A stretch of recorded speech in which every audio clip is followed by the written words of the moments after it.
and is well known for his raconteur abilities of Srila Prabhupada's stories. And we're welcoming him here. Very, very thankful, so grateful that you've made the time, that you've taken your life and dedicated it to sharing your realizations and experiences with Srila Prabhupada. Without any further ado, Shruti Kirti, please, you have about 40 minutes to share with us. Okay. The nectar. Hare Krishna. Thank you. Hare Krishna. Namo Vishnu Padaya Krishna Pastaya Bhutale Srimati Bhaktivedanta Swaminiti Namane. Namaste Saraswati Devi Gauravana Pracharni Nirvisesa Sanyavari Paschach Adesatarni. Hare Krishna. Welcome everyone. And as you all know, we're here. How many of us are there here? Nishinganand.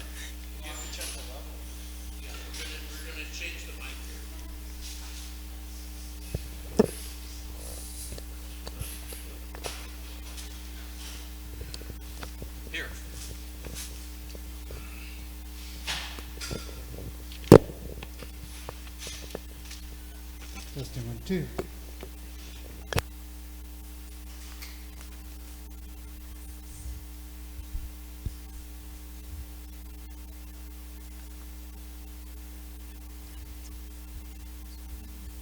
Hare Krishna.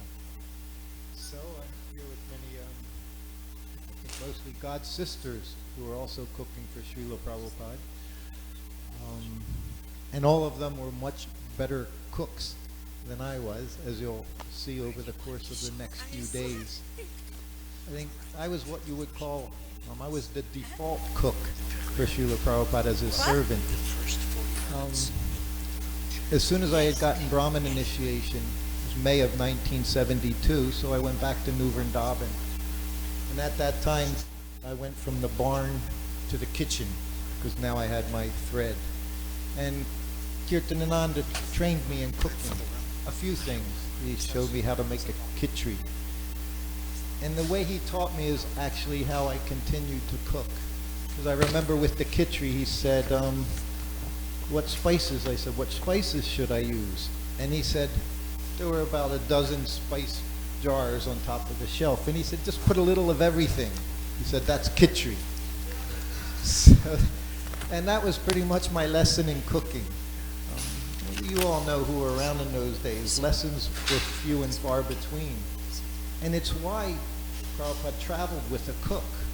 And most of you who do some traveling, you'll know one of the most important things is to maintain a nice diet when you travel and to be able to eat regularly and the same.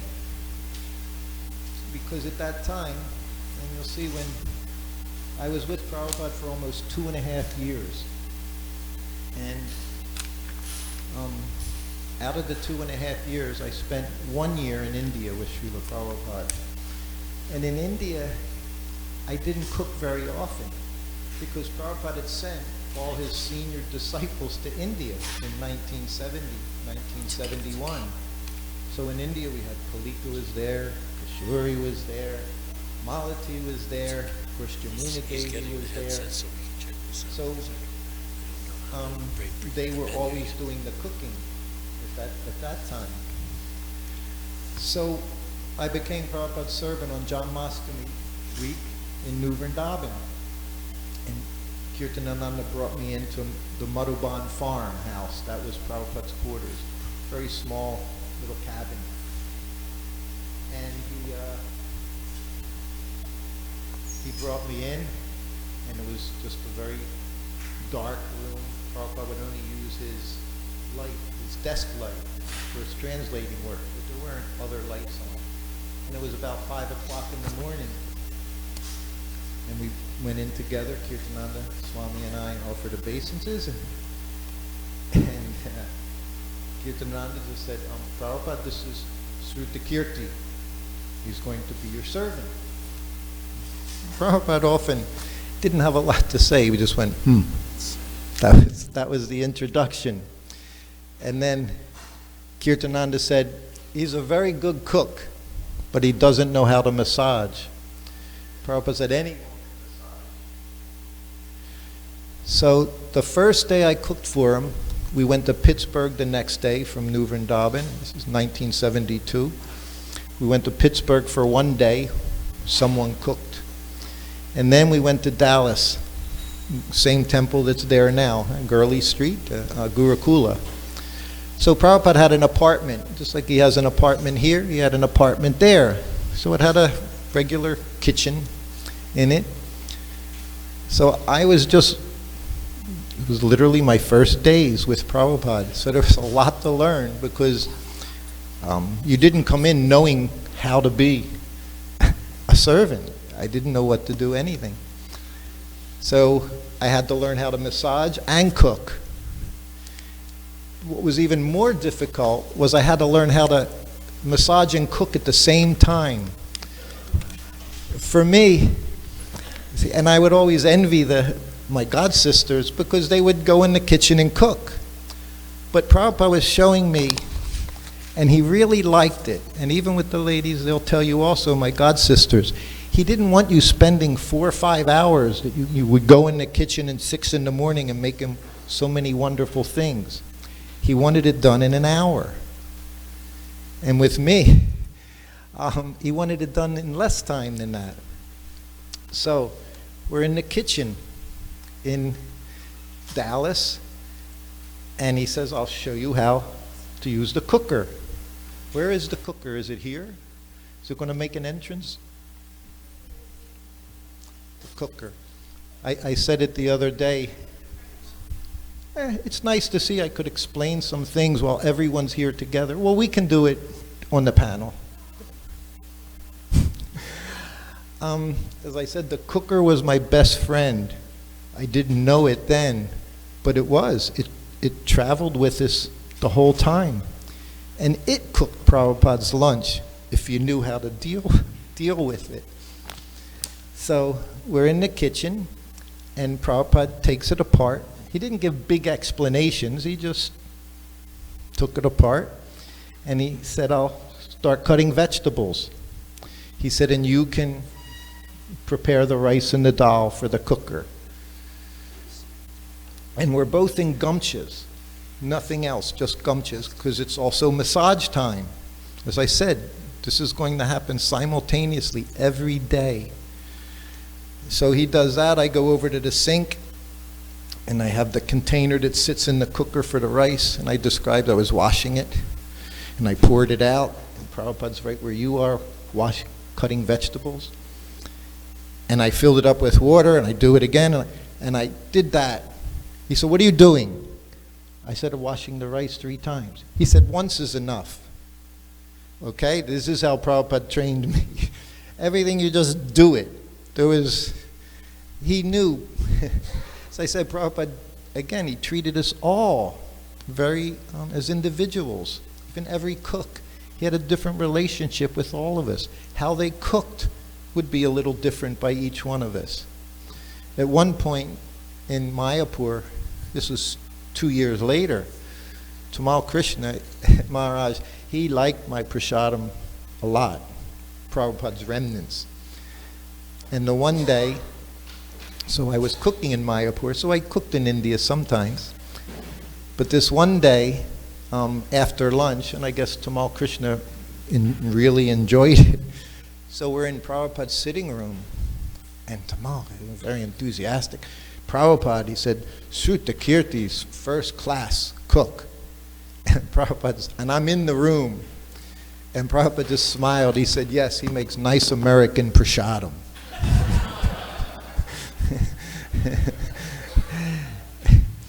Now what's interesting, like I said, I cooked for Prabhupada, and always in the cooker.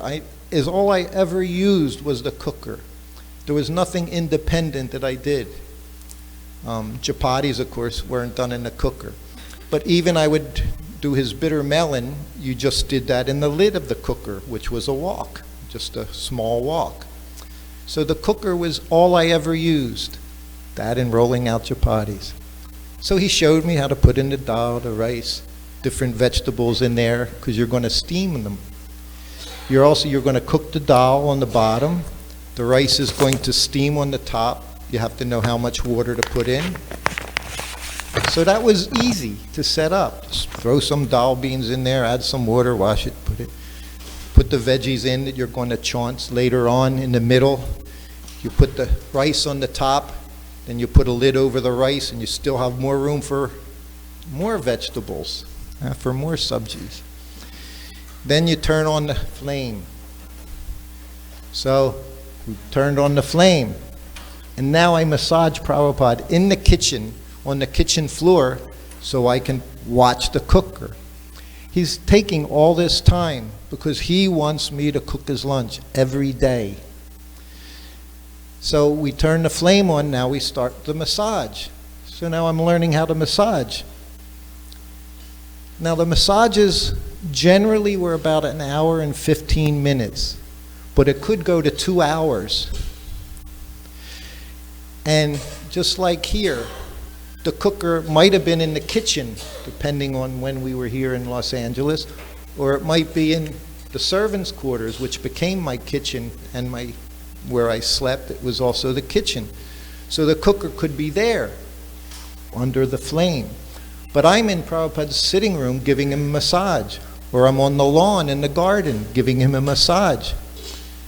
And here it is. I didn't even hear. This is the cooker. See?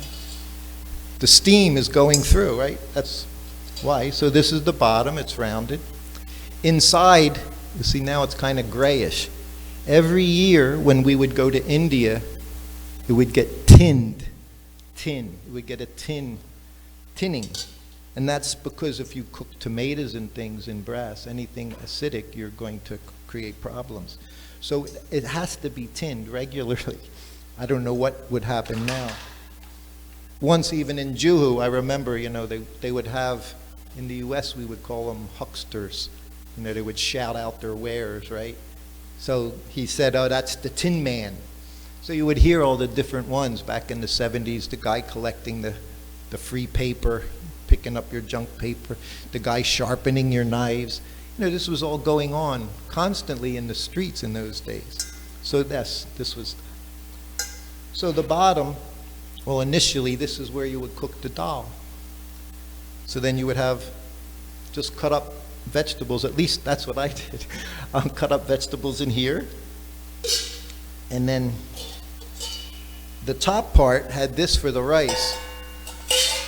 I later on, ladies, I took this out and I got a double tiffin, a little tiffin, and I actually made the dal and the rice in the top part.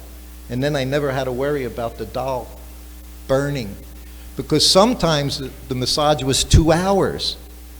After an hour, you couldn't say, well, maybe you could, but I never left. So I never thought of saying, Prabhupada, I need to check the cooker. It's been on there for an hour and a half. Think about it. Potatoes, broccoli, cauliflowers, eggplants, anything might be in there. And somehow or other, it was in there for up to 2 hours. This is why some of his servants had trouble with the cooker, because you really had to know what to do with it. So for me, it was just to keep the flame low, because the massage was so long that it did everything in the course of time. And it would just separate the dal. I generally use just split mung, and would just separate the dal. You could stir it up a little. So then, after the massage, Prabhupada would get up and walk along the floor. He would stick his hand out. You'd put the oil, teaspoon of oil, and he'd do all his gates as he walked towards the bathroom. You would see his imprints, oil imprints on the floor, wherever he was. So that gave you approximately 15 minutes, because he left. So you run to the kitchen. So now you have that cooker, you turn it off and turn the lid over. This is how he showed me. Took the lid, put it down, put a few tablespoons of ghee in there, put whatever spices happened to be around. At that time, I basically had 6 of them that I always used, making nice American prasadam. We had cumin, turmeric, asafoetida, some chili, like that. And that's what he showed me with. So we made a chance. Now he took it, and he poured it into the dal. We made the chance in this. See, this is the lid. It's a wok. So we would make a little chance, and we'd pour some into the dal. And then if there was another vegetable, you could pour it into a wet vegetable, and then you would leave some there, and then you would pick something from the cooker, from this middle part of the cooker, some of the vegetables, pick up the cauliflower, and you would chance that, and you would have a sabji. Then you could put more ghee in here, cut up a bitter melon, put a lot of turmeric in there, and you fry up the bitter melon. And it was a simple, I never did shukta. I, at least with this cooker, at least 500 times, somehow or other, I fed Prabhupada every day, and he never complained once about anything I gave him. One day he yelled at me at the manor because I let someone else cook. And I was at the time 22, and it was Maya, because I was so happy this boy offered to cook. Shira Dakshai, he was the son of Karuna Dakshai. He was about 16. And he was so eager to do it. And I thought, okay. And of course, I'm massaging Prabhupada. And my kitchen was the closet next to Prabhupada's room, outside the door. This is at the manor. So it was literally 3 feet wide and 6 foot long, and that became the kitchen. Prabhupada wanted his servant to be near him. He didn't like him going into kitchens, because he knew it was a dangerous place for his servants. He had experience previously, and he had that experience with me after a year as well, right here. So he would make these arrangements. So at the manor, that was my kitchen there. And at the manor, that one day I had the boy cook. And he made rice, dal, chapatis, and sabjis. And he went and served Prabhupada. We came in together. He went and put it down. Then we came back together. He brought another chapati. And Prabhupada said, very nice. He said, everything very, very good. Thank you, very good. And then the boy left, and Prabhupada looked at me. He said, how could you leave that boy to cook and not assist him? He said, this is inedible. He says, these chapatis, they're useless. He cracked it. He said, the dal tastes like mud. He said, how could you do that? Did you help him? And of course I didn't. I was just looking for a day off. One day off from doing the two things at the same time. Every time. I don't think there was one massage where I didn't meditate on the cooker and what it was doing, because I was always afraid. But it always turned out, every time, 2 hours. A piece of cauliflower sat in there 2 hours, and somehow it didn't go soggy. It was amazing. And as I mentioned, every chapati, they would always puff up, because they had to. And Hari Kesha, if he's here, he'll tell you chapati stories. And that was the other thing with cooking for Prabhupada. Sometimes he would do it, and he would very specifically do it. We would go to a temple, and he would say, bring me the Raj Bhog. So that meant you're not cooking anything. And when he asked for it, it didn't matter. It was offered, unoffered. If it was on Krishna's plate, wasn't on Krishna's plate, he said, just bring me the Raj Bhog. And you would bring it to him. And he did it because he knew. So he did it the first time I saw it happen. It was in Mexico City, 1975. And I mentioned, Prabhupada got a limo ride from the airport in Mexico City with Hridayananda Swami was in there, I was in there, and police escorts, right from the plane. So it was really great. And the whole time, Maharaj was telling them about all the wonderful BBT activities going on, all the Spanish books getting distributed now, all the translation being done, how wonderful it all was, that this was all going on. And Prabhupada was unusually quiet. You would think he would be so excited and, congratulate him, encourage him, but he just sat quietly. So then we got to the temple. He went in, greeting, arrival, spoke for a few minutes. Then he went up to his room. Bring me the Raj Bhog. So 5 minutes later, they come in with Krishna's plate, put it on his desk. So then he grabbed the puri, chapati, tasted the dal, and then he starts yelling at Maharaj. This dal, mud. I've heard dal taste like mud 3 times. I don't know what spices you need to use to make it taste like mud, but whenever he didn't like it, he would say it tasted like mud. So this was one of those, he said, this dal's like mud. And then the chapati he grabbed, he said, the chapati is useless. He said, nothing is good. So what he understood was all this the one track. The one track was book distribution.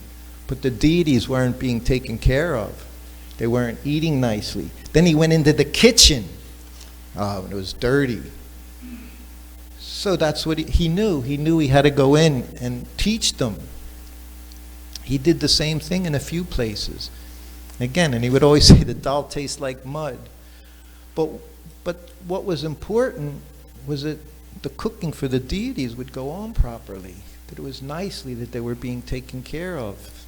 That's what he wanted to see.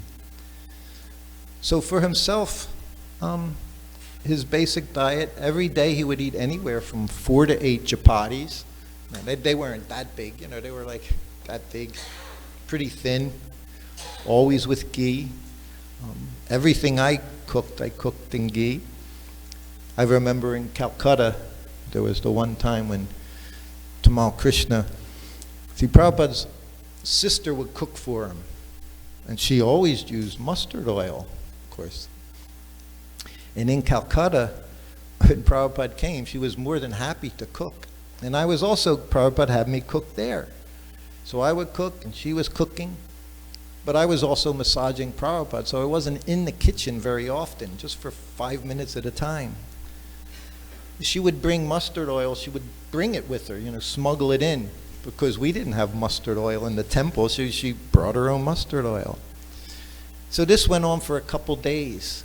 So now it's the 3rd day. And I always say threes. Everything's threes. Prabhupada, once it gets to the 3rd, something's going to happen.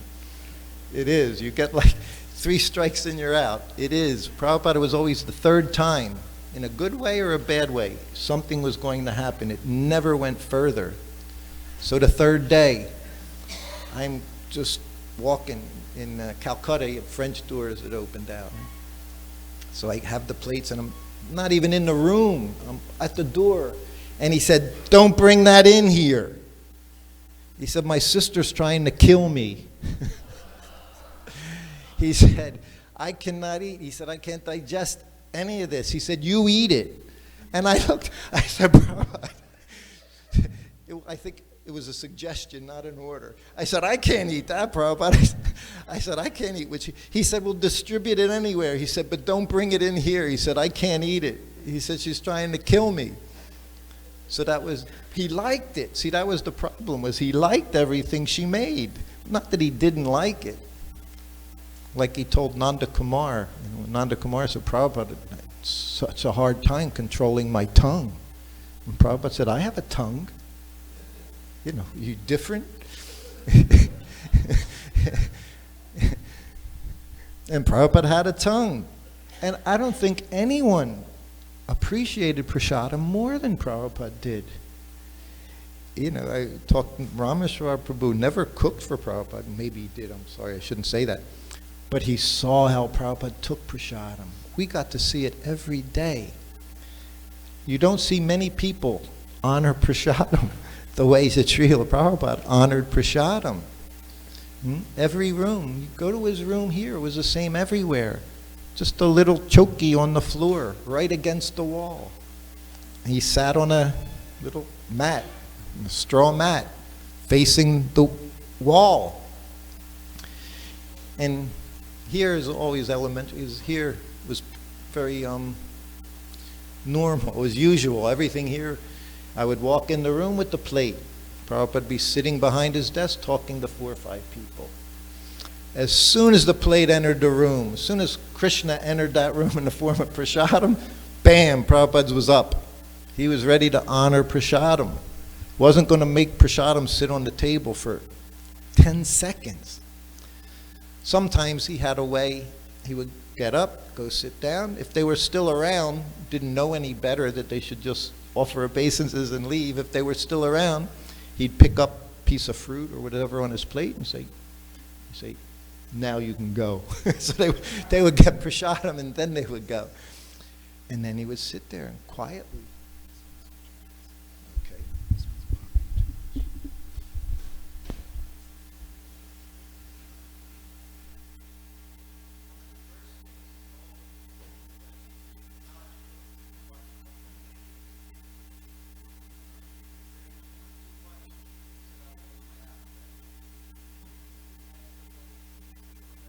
And he'll ask for more. He'll ask for more if he wants. So that was one of the first instructions I got. Breakfast was very simple.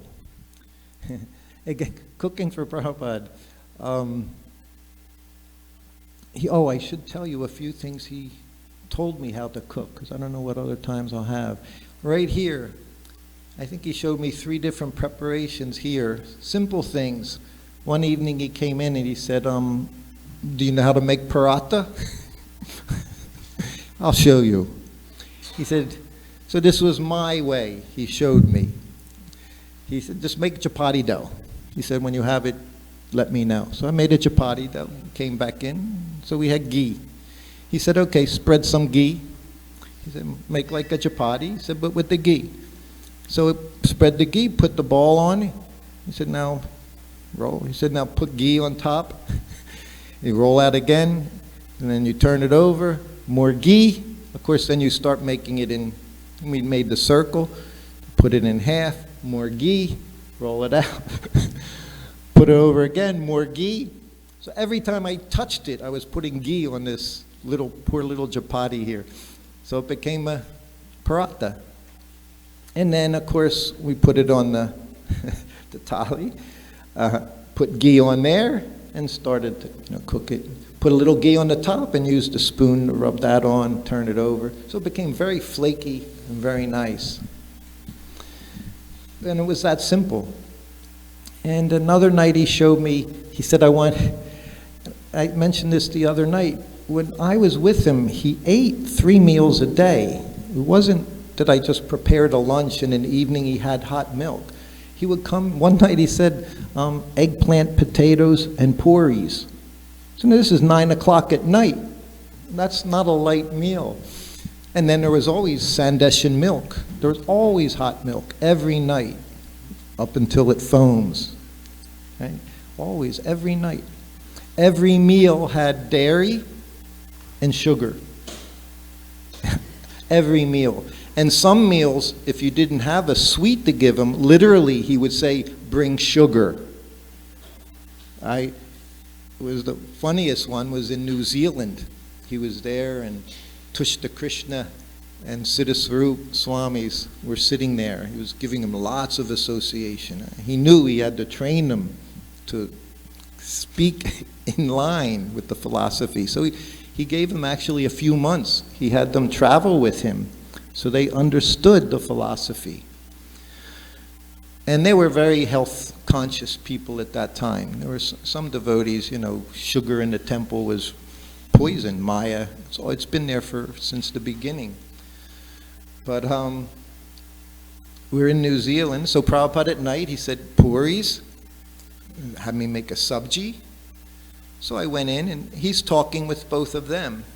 So I go in and I make puris and sabji, and we had just gotten there a few hours before, so I hadn't made any sweet. So I bring in the plate, and you always just bring one puri. Then you go back, make another puri, come in, drop it, offer obeisances, and you do it until that's enough. So then going back and forth a few times, he says, you have no sandesh? So immediately, you feel bad. I said, no, bro.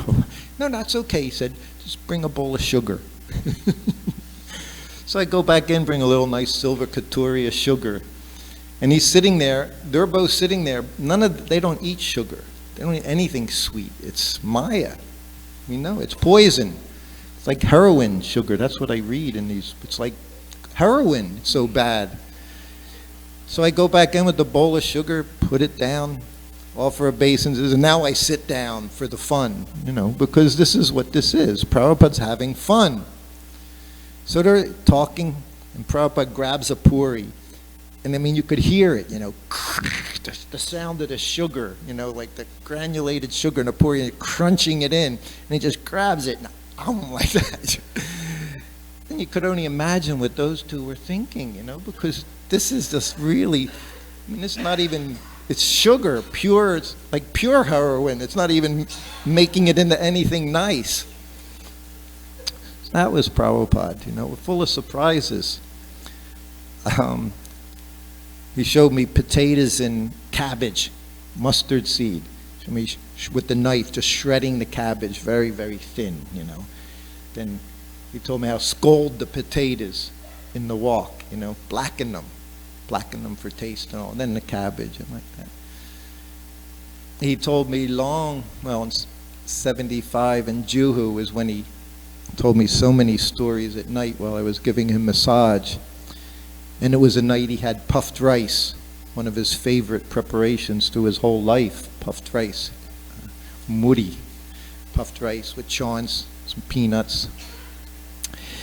And that night he had puffed rice. So when he laid down, he was in a very, always ecstatic, but he went back to his childhood. So as I was massaging his legs, he said, my mother made puffed rice. And he described, the big wok.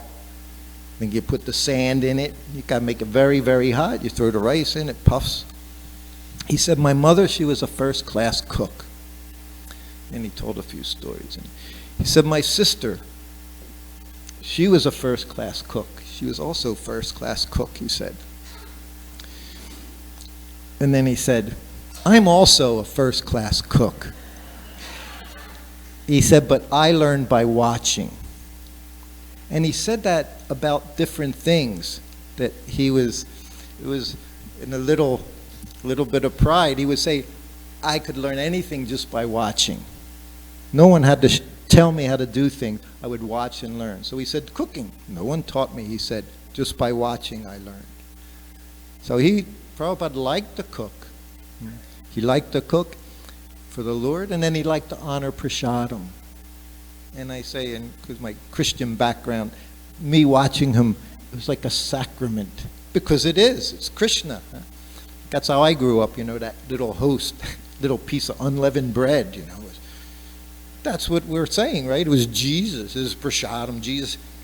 Prabhupada, I saw him everything, and not just taking prasadam, but taking prasadam, you could see it for the course of a half an hour, how every bite was a spiritual activity. It wasn't just he was filling his need, his hunger. No, Krishna was right there on his hand, on the tip of his tongue, and you always saw it. If it was in the airplane, it was no different. And he would chew it so well. Everything he took, the way he put it in his mouth, the way he chewed it, the way he left it for us afterwards. Everything was wonderful. I always talk here because we have the video here, him putting on tilak. You can see he's conscious. He's Krishna conscious. Everything he's doing is an activity with Krishna. So I know the one video I enjoy very much, I see, is in Australia, in Melbourne, they say, Melbourne, Australia. I'm sure most of you have seen it, where Prabhupada's, he's eating, he's just sitting there. And one of his favorite postures, he would always have his one leg up, and he would keep his hand there often, and he would eat like that. And I saw myself in this video 45 years ago, running in and out with things, just that memory, just seeing how you had to be attentive to everything that was going on, because he was so focused, so conscious all the time. Everything he did. He showed us in New Vrindavan, he said to Kirtanananda, because he asked him, he said, I'll show you how to do Rasgula. So everybody in New Vrindavan couldn't wait. He said, you prepare? He said, the paneer, you prepare it? He said, then call me when you're ready. So at that time, I had just come back as his servant for my second time. And Brahmananda was his secretary. So we got it prepared, and we went into this little kitchen there in Bahulaban, and I had the wok, the sugar water boiling away, and the balls were all made. And Prabhupada said, okay. They made the balls, and we're all standing there, myself, Brahmananda, Radhanath Swami, don't know who else, and Kuladri, and we're watching, and Prabhupada's doing this, it looked very simple. And you know, Rasgula, they expand, right? They start out there, these hard, sweet little pieces of cheese, but they expanded in Prabhupada. So he did it for about 10 minutes. And then he said, then he looked and he saw Brahmananda. He said, Brahmananda, you've already half eaten these. And Brahmananda, he just turned red, because we're all half eating them, but he picked on Brahmananda because he was Brahmananda. He said, you've half eaten them, Brahmananda. So then he did a little more, and he said, okay, he said, now you can take over. And he handed the spoon to Kirtanananda. Kirtanananda grabbed the spoon, and he put it in there. Prabhupada left, and they shrank. They shrank. We couldn't even give them to them. We ate them. They were like little rocks, sweet rocks. But they all shrank the moment he left. So he was magic.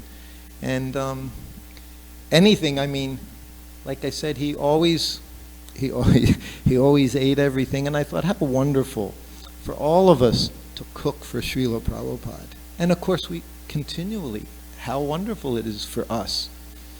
To nourish. This is what you're doing when you're cooking. It's the most intimate of activities to be able to cook. Look at these people now.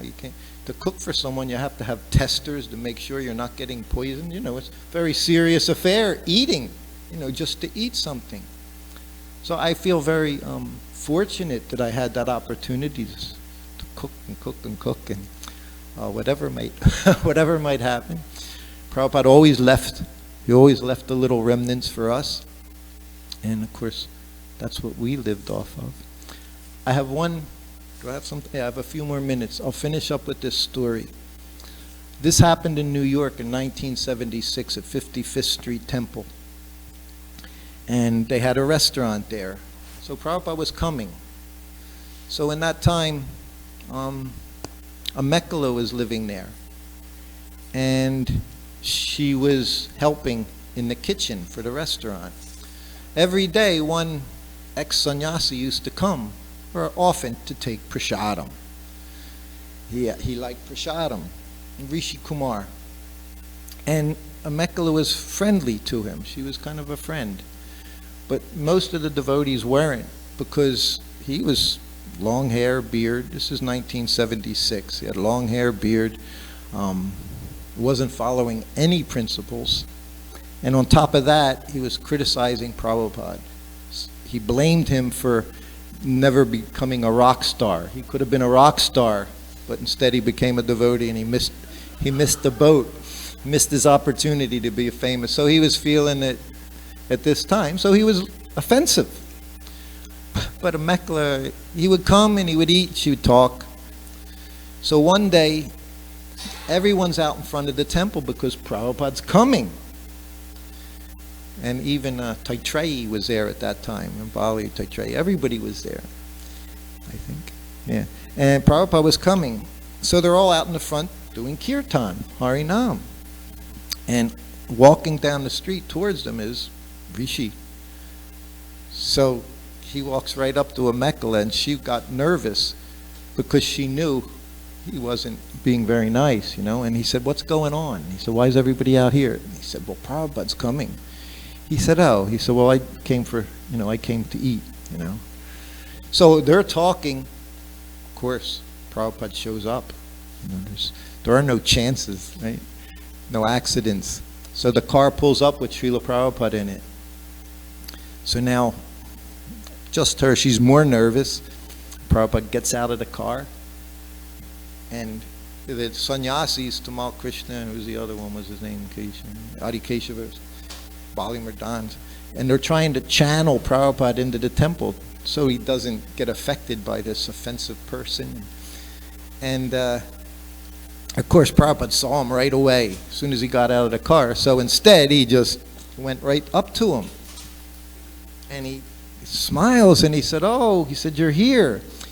He said, "Can you cook for me while I'm here?" And they're whispering in his ear, "Prabhupada, he can't cook for you. Prabhupada, he eats meat. It's offensive. It's all these." Prabhupada, "Can you cook for me while I'm here?" I had that. You can talk to Prabhupada. He doesn't hear you if he doesn't want. He just totally nothing. So again, he says to him, "You cook for me while I'm here?" "Yes, Prabhupada, I'll cook." He said, "Thank you."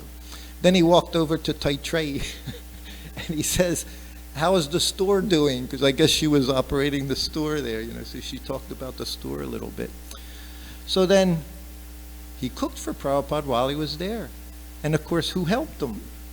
Amekala, the only person who had been nice to the man, got to help him cook for Prabhupada. This was Prabhupada. It's all he saw is his disciples and what they did for him. He didn't see what they did bad to him. He saw what they did good for him. It's a wonderful example that I know I need to follow, is to see the good in each. Otherwise, again, I wouldn't be here. I have no business being with devotees. Somehow or other, Prabhupada allows. He can give it. He can give any one of us service, and he can take it away. No one else can. At least that's my understanding after being with him for, you know, some days. He engages us, and he can disengage us. He never wants to do that. That's only us. You know, we can make a disconnect. Prabhupada's always been there for me all over all these time. So cooking for him was just another wonderful experience. And again, you're going to find this weekend all these Hari Kesh, all of them excellent cooks. And I look forward to spending some time with them all. So thank you all very much. Now we're going to open this up. Right. I hope it was a good start. Thank you from the bottom of everyone's And- heart. And as I said, 500 times. I'm saying that to her because I think it should be in my possession. The her is Sri Rupa. And I'd like to invite all of the guests that we invited to come and sit in a panel. And that includes Kishori and Hari and Shrutakirti and Shrutarupa and Anarundhati. And is Kashalya here? Oh, hi. Haribol. And Palika is behind the light. Palika, welcome. So happy to see you. I am. We've met, but you may not remember. I was not very memorable. Please just join us. Any seat? Seats are not reserved. Thank you. Come sit down. Arundhati, please, take a seat. Take a seat, everyone, so we can continue. Take a seat. Take a seat.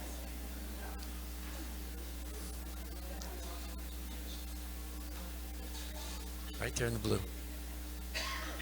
Yeah. All right.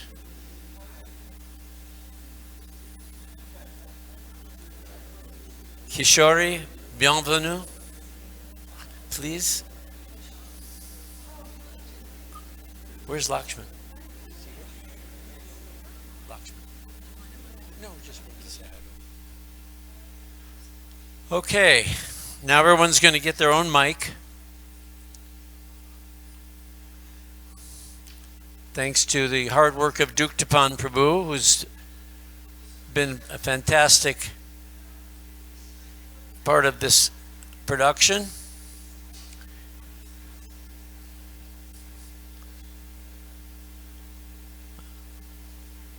It's nice to see old friends greet each other. We're making our past memories today. Always remember that. Can we everyone sit down, please? Everyone, please have a seat. Hare Krishna. There are too many cooks that might spoil the broth. And I'm trying to be the chef. Okay, sit down, please. Sit down, please. That includes you, Shruti Kirti. Okay. Now, you all have microphones. We won't have to be switching around microphones. If I can just get the cooks' attentions. The cooks' attentions, please. An important announcement for the cooks. Important announcement for the cooks. Hare Krishna. Okay, so the mics that you have in your hand are cardioid mics. That means they're directional mics. They're not omnidirectional mics. So that means you can't talk into the mic over here or over here. You have to talk into the mic straight into it. Okay? Everyone, Palika, we on board with that? You have to talk to the mic. Then we won't hear you. And when I say we, there's a few people in the room, but there are thousands of people online. And that's the nature of today's temple experience, that we're speaking to audiences all over the world, and particularly, right, thank you. Particularly, we had requests, actually, from halfway around the world, from Russians. And I have a whole list of questions that the Yatra has sent, which we're going to take up tomorrow.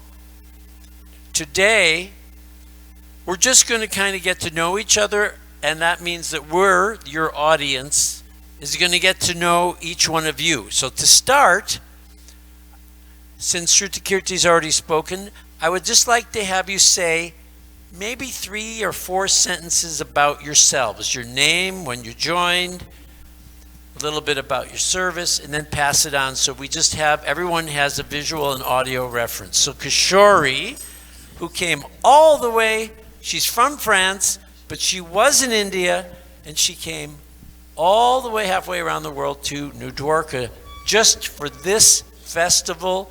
She will tell you about herself in hopefully 35 words or less, and then you'll pass it to the next person. So you're going to introduce yourself. Brief. Très vite. Okay. Into the mic, right up close. Hare Krishna. Thank you. So my name is Kishori Devidasi, and my husband was Surabi, and he designed the temple of Juhu and Vrindavan. So in that way I came in close contact with Srila Prabhupada, and I started to cook for him at the time where Harikesh was cooking, actually. So we had a very nice time together in Prabhupada kitchen. And so I have so many very nice and sweet stories with Srila Prabhupada. I was young, and I could not believe that I was with Srila Prabhupada very closely. It was my greatest desire. So in that way, I have so many sweet memories. Hare Krishna. Hi, you probably know me as Hari Kesha. I go by the name Hari nowadays, simplifying it. I first joined with the, sorry. It's just so boomy, I try to get it less boomy. Okay. Split the difference. Yeah. Sounds great on the streaming. I was listening to him on the streaming. It was absolutely fantastic. I joined with Srila Prabhupada, multiple times. We were doing tag team many times, and was that? I wasn't supposed to say that. What was I supposed to say? When you joined? Oh, I joined ISKCON around January 1971 in the Brooklyn Temple. And what else was I? Your name? I told that. There you go. You got it. I got it. We're good. You know, these senior moments and all that stuff. Shudarupa, go ahead. Shruti is my name. Juti. He's Shruta, I'm Shruti. Shroops for short. Shroops for short, many other things. Oh yeah, microphone. So, just about me, I come from Florida, and I began in Srila Prabhupada service straight away, very small way, in '73, making his juice in Paris. And that set the tone for me, that became my meditation. And then '75, I'm in Vrindavan, Divi Shakti brought me in, and then the one I owe everything to is sitting right here, Palika, who brought me in, and we became fast friends, and to the point where Prabhupada said that I make a very nice duplicate of Palika. And I told him, Srila Prabhupada, so many people mistake me for Palika. He said, it is no mistake. So here we are. And so I did. She can speak for me. But so at that point then, 75, 76, 77, and I was actually the last official cook to travel with Prabhupada in 77 to London. And we were to go on the whole American tour, but in London he decided to turn around and go back. He wanted to see the opening. And I was told by Tamal Krishna Maharaj to go on and prepare. But of course, as we know, he didn't come. And I think Palika then picked up again in Bombay with Prabhupada. So, Hare Krishna. And I must say also, Arundhati was part of my time. The three of us, we served together. Arundhati and Palika and myself. So a lot of good memories there. Haribol, my name is Arundhati. I think I know most of you here. Okay. More straight. Like that? Yeah. I joined in 1968 in New York City, and I did various services, but my main service throughout the years was typing in one way or the other for Srila Prabhupada's books. And I cooked for Prabhupada off and on at different times, especially when he was here in LA, because Pradyumna was traveling with him for many years. So somehow I got in to the kitchen and would cook a prep here and a prep there. And then in 1976, I got invited onto Srila Prabhupada's entourage to be his full-time transcriber of his tapes. And while I was doing, so I traveled all over with Prabhupada in the parts of the US and then in Europe and then India.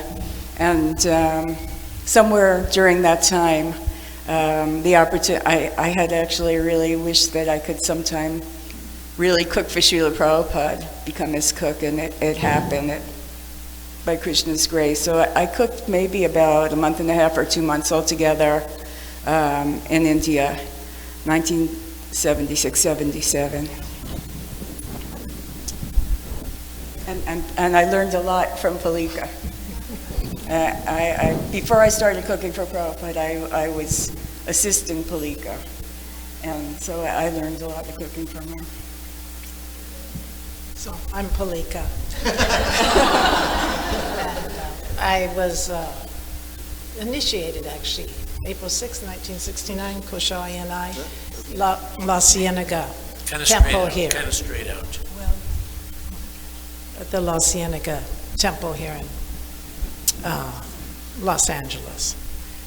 And we actually, Arundhati and I did a lot of press work together. A lot of it, composing the books and transcribing.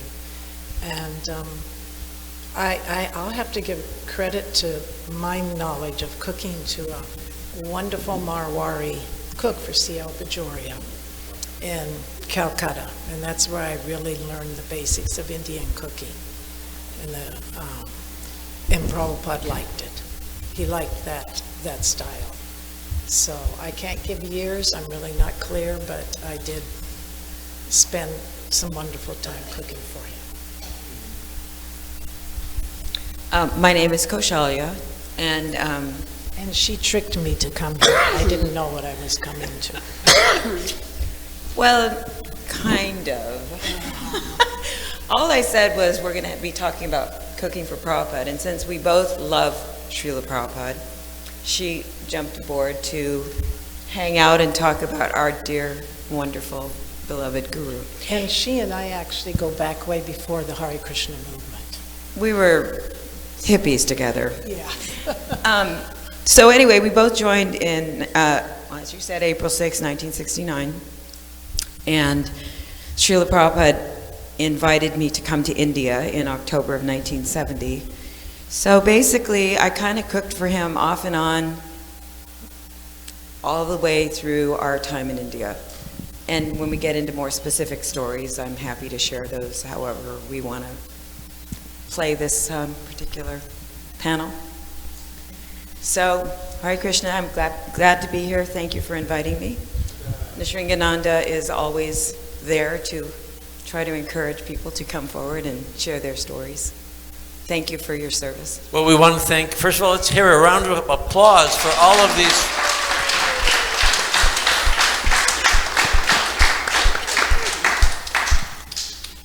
You know, it's a very unique opportunity to hear from so many of the people that were intimate with Srila Prabhupada in one of the most intimate ways you could be. So in order to kind of push things along, maybe I think we'll start with where we left off with Kashali, and she can share a little bit, and then let's see how it goes, how it inspires you. Don't feel shy in jumping in on top. Oh, I remember what that said, and oh no, that wasn't the way it was. I just personally want to thank each and every one of you. It's been a journey to get everybody here. And just to see you here warms my heart. And I want to give credit also to Savas and his wife and all the other devotees, Prema Vristi and her husband and everybody that has made this whole gathering possible. And especially I want to say that the community of New Dwarka is the most, in my experience, welcoming community in the entire planet. We just love to see people coming here and sharing their experiences wherever they are in life. It doesn't matter to us. We really love all of you. Really can say that for everybody. Isn't it true? So please start the party. So Let the cooking begin. All right. So the first time Prabhupada taught me a lesson about food was the first day that I met him, which was in Hawaii. And I was meditating on the beach and a flyer flew by and hit my leg, and it said, A.C. Bhaktivedanta Swami speaking on the Bhagavad Gita at Sunset Point. Now, Susan, also known as Palika, and I, a year before that, had vowed on the beach in Hawaii that we would find a guru. This was our goal in life. You know what we need? We really need to find a guru. So this flyer hits me on the leg, and I went, a real Indian Swami. I have to go. So being a hippie and all, I didn't know what day it was, but I hitchhiked into town, and I found out that it was that day, the very day that he was going to speak. So I got a ride to Sunset Point on the North Shore of Oahu, And I met him, and I immediately fell in love with him, like love at first sight. So he invited me back to his apartment. He was living at that time with Govinda Dasi and Gorsunder. By the way, Govinda Dasi would have been a wonderful person to speak about cooking for Prabhupada. But anyway, so Govinda Dasi, Gorsunder, and another brahmachari named Kartikeya. And so Prabhupada had told me that I should come and visit him. So I decided to, and Govinda Dasi said, he needs to take a little rest, you sit here and wait. But I decided I needed to see him right away. So I walked down the hall where I saw it was a tiny little apartment. It was like one bedroom, two-bedroom apartment. And so I walked down the hall and into the room where he had gone in, and I knocked on the door, and he said, come in, come in. So then she comes in with a tray of sugar cane, and I said, no, I don't eat sugar. It's, I was like, all these like taboos of what you can and can't eat. And he said, but it's natural. It just grows on the side of the road. So he said, besides, you don't eat the whole thing. You only chew it. And so we shared sugar cane together, and he showed me how to chew the sugar cane and suck the nectar out. And then we would put the chewed sugar cane on the plate. And then Govinda Dasi came in and saw that I was sitting there still, talking to Prabhupada, and she said, "You really have to go. He has to rest." And so I said my goodbyes, and I mean it's a longer story than that, but I'm not going to take all this time. So I left. And the amazing thing is that we had a group of hippie friends, and we had a place on Maui. So I went to Maui, and when I got there, I got a call from my friend, Susan, also known as Palika. And so she called me and she said, I just met this amazing Swami, and you have to meet him. And I said, what's his name? And she told me his name, A.C. Bhaktivedanta Swami. And I said, I just met him. And we had both met him at the same time, like maybe a week apart or something. And so I said, I'm coming to Los Angeles. She said, there's actually a place where you can live. It's like a temple. And I didn't realize there was a Hare Krishna movement. I knew there was a Swami with 3 people in an apartment. So that's when I came. It was early '69. We got initiated in '69, and then in '70, Prabhupada invited me and a small group of devotees to come with him to India in October. And so I don't want to occupy too much time, but just one other quick story. We were staying at a Ram Mandir, and Gurudas and Jamuna had been dropped off in Delhi to start the temple there. Actually, I digress. I'm going to digress one more little bit. We went to a program. One of our first programs in India was in Amritsar, and it was a sadhu satsang. They were inviting all of these Indian swamis to come and speak. And Jamuna and I were the only ones that got to go because Malati and Shyamsundar, I think, went off to do something else. I think they were told to stay in Bombay. So Jamuna and I, Gurudas, Giriraj, and I think maybe another, I want to say half dozen brahmacharis. And so on the way home from that experience, Prabhupada decided he needed rice. And that was the second time I cooked for him. Although I have to say, Jamuna took the lead, so I was really just the assistant chef. I was the sous chef on this one. So Prabhupada called us into his train car, and he said, I want rice. And we both said, okay. And we walked out of his train car, and we looked at each other and we said, how are we going to do that? And he was very specific. He wanted us to cook it. He didn't want it from the train. He didn't want it from the train restaurant. He wanted us to cook him rice. So we walked out and we stared at each other in the hallway of the train, closing the door of his little cabin, and we said, this is impossible. How are we going to do this? And so we went and found the train kitchen, And they said, leave, you can't come in here. This is a trained kitchen. You can't just walk in here and cook. And we started, we need to talk to somebody, we need to talk to somebody. And the conductor came out, what is the hubbub? What is going on here? We have to cook rice for our guru. It's important. And he said, it is impossible. It is not possible. And Jamuna got in between the two cars, because we were standing, and she said, I will throw myself off of this train if you do not allow me to cook rice for my guru. So they backed down. They gave us a little tiny, it wasn't the main kitchen. It was some kind of it was literally a little hallway kitchen thing. And there was one burner, and it was filthy. So we spent the first part of our rice cooking cleaning. We were up to our elbows in dirty grease and scrubbing. Then finally they gave us the basmati rice, and we got the pot, and we cooked it, to make a long story a little shorter. And we brought it to Prabhupada on a platter, and he said, my goddess is a fortune.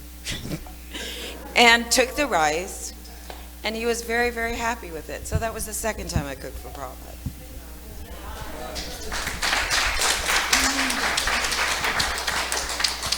I know, it's funny. So someone else should speak.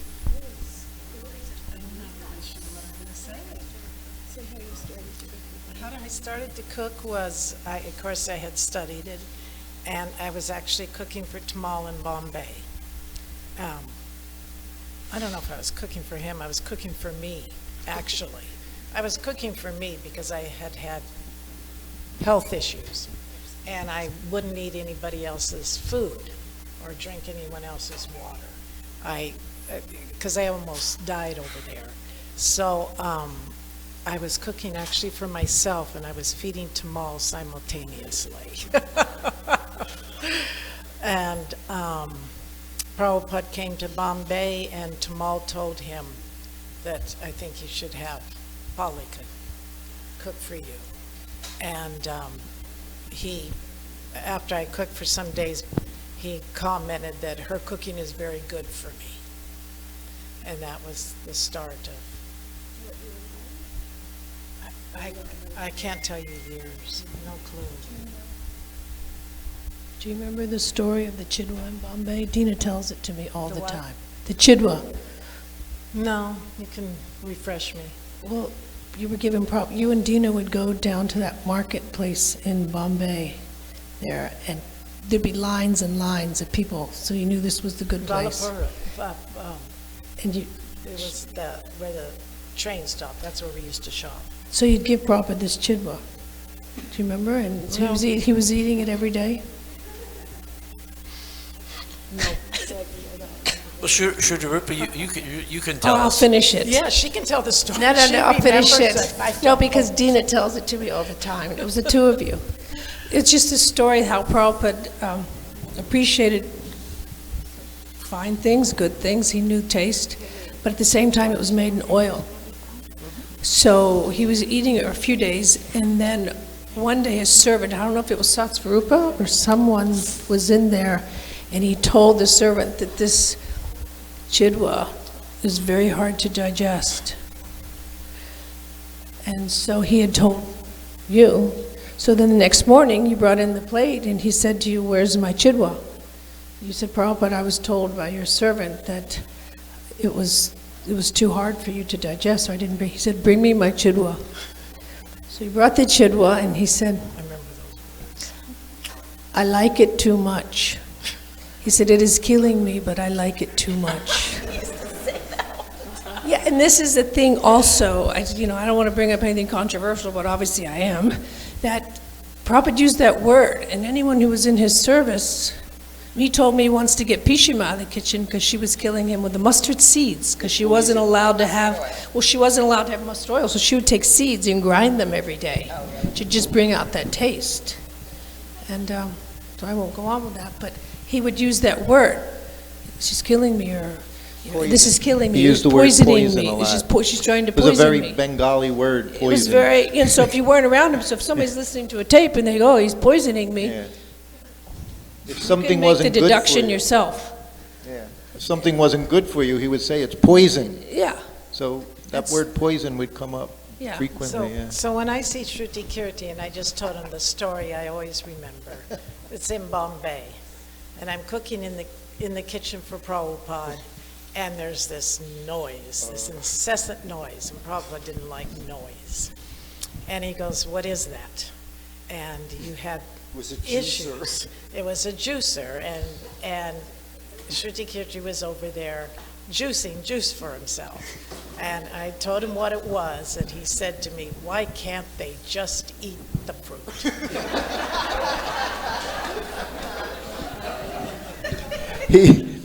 He called me in that afternoon. He said, "What is all the noise?"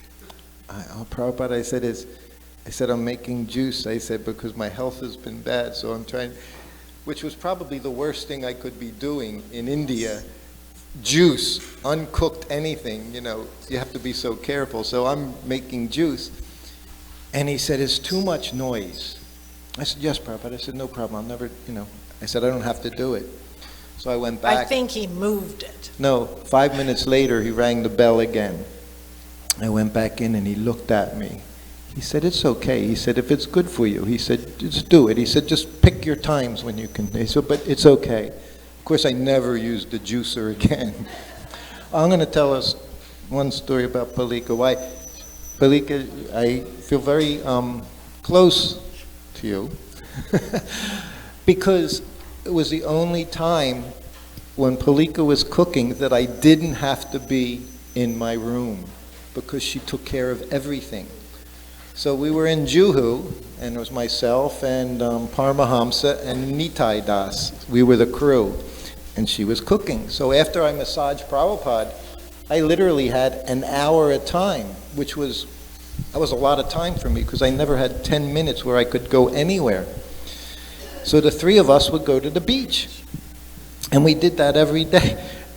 You can imagine, noontime, it's not a nice beach, but we're from the US, we love our beaches, and we'd go to the beach and lie on our gumshoes and go in the water, and anyone that was there, which is not a lot of people because it's unbearably hot, would be looking at us like we're crazy.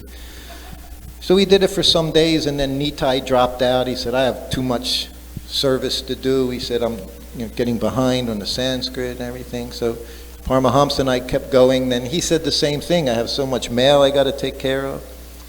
But Palika was cooking every day, and for me it was, I got to get out of my room for a few minutes. So I kept doing it. So then one day I came back and Paramahamsa said to me, "Prabhupada wants to see you, and he's really mad. He said he was calling you, weren't here." So I go into the room.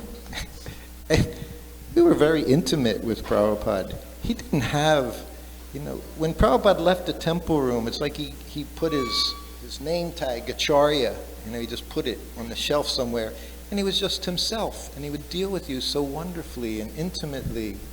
And that's why we loved to be with him despite any difficulty. So I went in, I offered obeisances, and I was practically leaning on his cushion on the sides, Prabhupada. I said, "You wanted to see me?"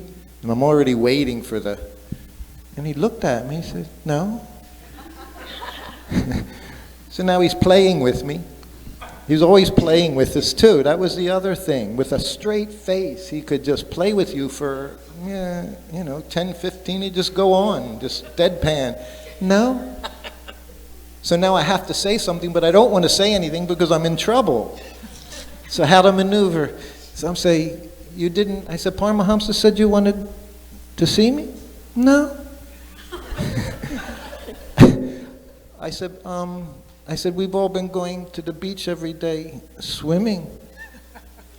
And they had, but they couldn't go. I'm going." He said, "Oh, you're going swimming?" "Yes, Prabhupada." He said, "Oh, swimming is Vaishnava activity." I said, "Yes, but I've been going alone, and they said that you..." "Oh, no." He said, "It's okay." He said, "You can go." He says, "It's nice." Of course, I never went again. But that's how he dealt with me. What were we saying this morning? There were those Yeah. Where I was saying that Prabhupada dealt with everybody individually. Right. Some he had on a long leash, some he had on a short leash. And I said I had no leash. He was very, very kind with me, and still is. And again, so yes, we didn't go. But definitely, swimming is a Vaishnava activity. In Hawaii, he told the devotees every day, you should swim.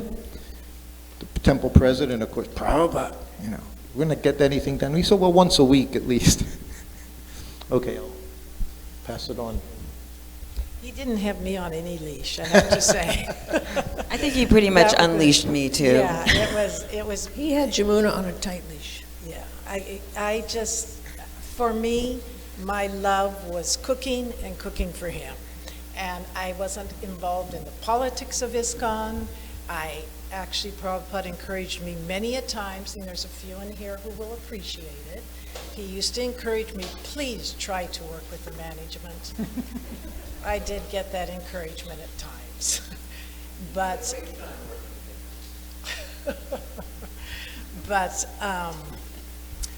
that was my love. And I was happy.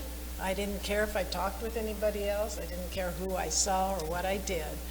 And I was just totally content. And I went to bed with cookbooks at night. And there just wasn't a leash outside of try to get along with management. Prabhupada loved us so much that whenever we had just like what she said, for me, whenever I was under any kind of stress because of whatever was going on with me personally or in the movement or the politics or whatever, I would just go into him and I'd talk to him and I'd say, you know what, this and that is happening and I'm not very happy, and can I do this, can I do that, whatever. And he would just say, you know what, just stay here and cook for me. That was his answer to any stress I had. Just stay here and cook for me. And then it was like what she said. It was like everything melted away. As long as you could be next to him and you could be cooking for him, one was happy. I can tell you one other little story about the very first time that Prabhupada asked me to cook for everybody, which everybody in that case was just Malati and Shamasundar and me and a few brahmacharis. We were living in a Ram Mandir. And in Bombay, when we came back from Amritsar, Prabhupada had Jamuna, who was really the premier cook, and Gurudas get off in New Delhi to start a temple. So suddenly, there I was. I must have been 18. And Prabhupada said, Kaushalya, you will cook for everyone tonight. So I said, okay. Because he had experienced the rice, but he didn't realize it was really Yamuna. So at any rate, I'm standing in the kitchen. We had this tiny little kitchen in the Ram Mandir, because we had a little apartment there. I'm standing in the kitchen just thinking, I don't have a clue. I don't know what I'm doing. I was really petrified because it was the first time I was supposed to cook for everybody. And I was so scared that I was going to mess it up. And so Prabhupada decided, I guess, he must have felt my energy. He came in to check on me. And he said, Kaushalya, how are you? I said, I'm okay. And he said, you don't know what to do you? And I said, no, I really don't. I'm terrified. And he said, okay, I will cook for everyone and you will assist. And he cooked the whole meal in that wonderful little cooker that you just showed for all of us. All of us was maybe 6 of us. But for all of us, and I just was cutting the vegetables and helping him with that. So that was the second time I cooked with Prabhupada, and he really did all the cooking. Okay.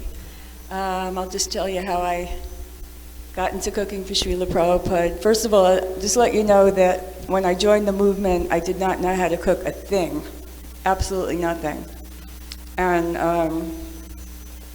in my early days in the Boston Temple, Devananda, he was the one brahmachari that lived there, he was the cook.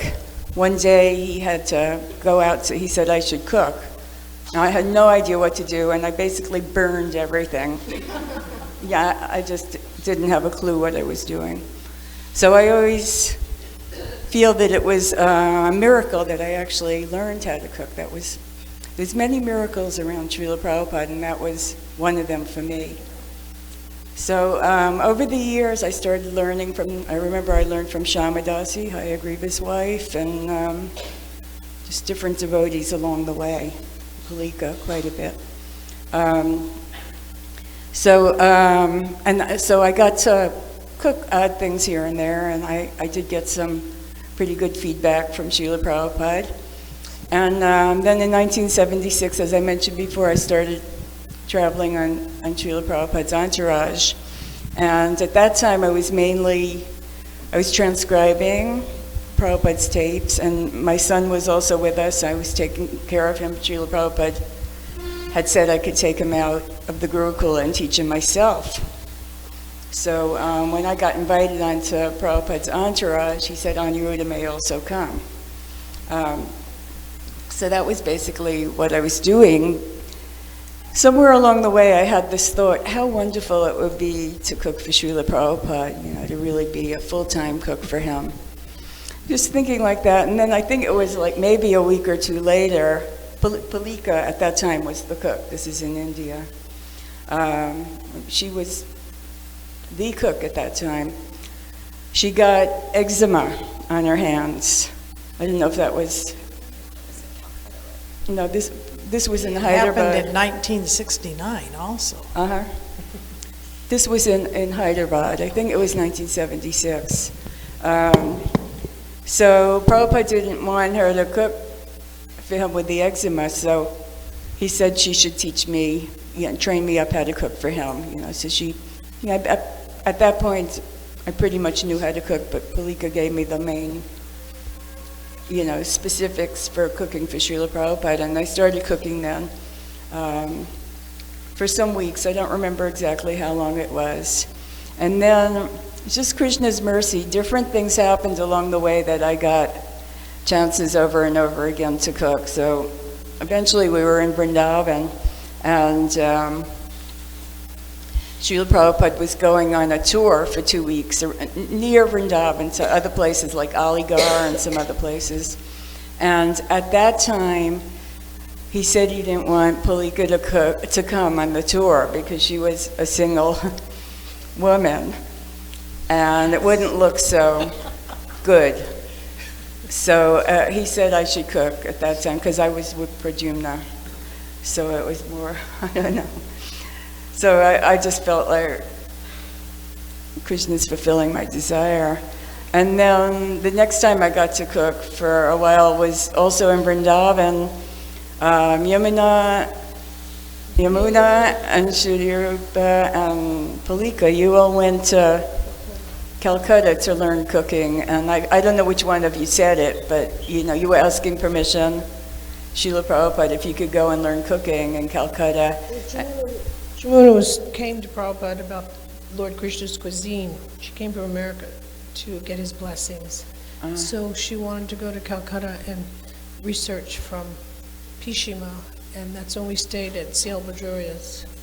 We studied, so that was why we were going to Calcutta. So he wanted Palika to go and would accompany her and myself. Okay. So I think Palika asked Prabhupada, Arundhati can stay and cook. All right. So, Krishna's mercy. Huh? Oh, sorry. Oh, like that. Yeah, okay.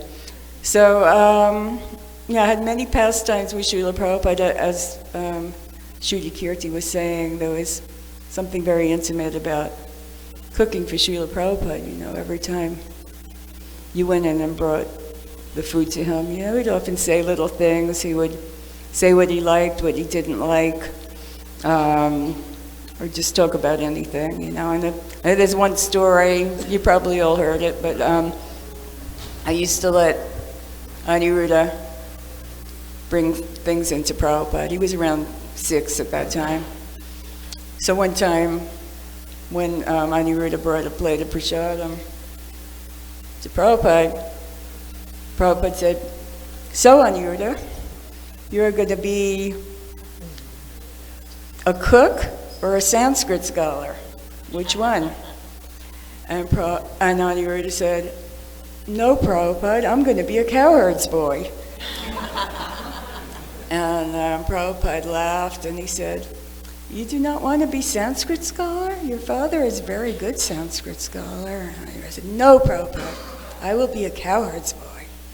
Prabhupada found that very amusing. And I'll just tell one other little pastime that happened in Hyderabad. This was on the Hyderabad farm. Harisuri, I think he writes about this in his book. He was the personal servant of Srila Prabhupada at the time. And so I was cooking then, and I used to let Aniruddha come into the kitchen, if he wanted some prasadam, he'd just come in and I'd give him something. And Harisuri had told me a number of times that I shouldn't let Aniruddha come into the kitchen, and I definitely shouldn't let him serve anything to Prabhupada because he's playing with the cows, and he's dirty, because he's playing with things. He's not considered clean. So I guess I didn't really listen to Harisuri. And one day, Harisuri came into the kitchen and started yelling at me really loud, and "I told you not to let Aniruddha into the kitchen." And he was yelling so loud that Srila Prabhupada was just next door, and Prabhupada heard, and he came into the kitchen. He wanted to know what's going on. And Harisuri starts yelling to Prabhupada, "I told Arundhati she shouldn't let Aniruddha into the kitchen." And so Srila Prabhupada took Harisuri into his room, and he spoke to him for a few minutes. And then he called me into the room. And Srila Prabhupada basically worked the situation out that everybody was completely satisfied. He said to me, "I have told Harisuri that if he has any complaints or anything that he wants to discuss with you, he should not go to you directly. He should either come to me or to Pradyumna, because the correct thing is that you don't go to the woman directly, you go either to the father or the husband." So that was the first thing he said, and that immediately made me feel wonderful, because Srila Prabhupada was saying, "I am your father, and he should come to me." And then he said to me, "Is it all right if Aniruddha wants prasadam? Ask him to stay at the door, and you will bring prasadam to him at the kitchen door, rather than that he comes, into the kitchen itself." And I said, "Yes, Srila Prabhupada." And so in this way, unfortunately, Srila Prabhupada had to be disturbed by this thing, but he just worked it out that everybody was completely satisfied, It was we were all really uptight, and then everybody was relaxed, and everything was wonderful again. Haribol. There's been so many different memories brought up that trigger so many stories. I'm not quite sure where to go, what to do. The last one, I also thought maybe to let you ask questions. I don't know if you want to do that.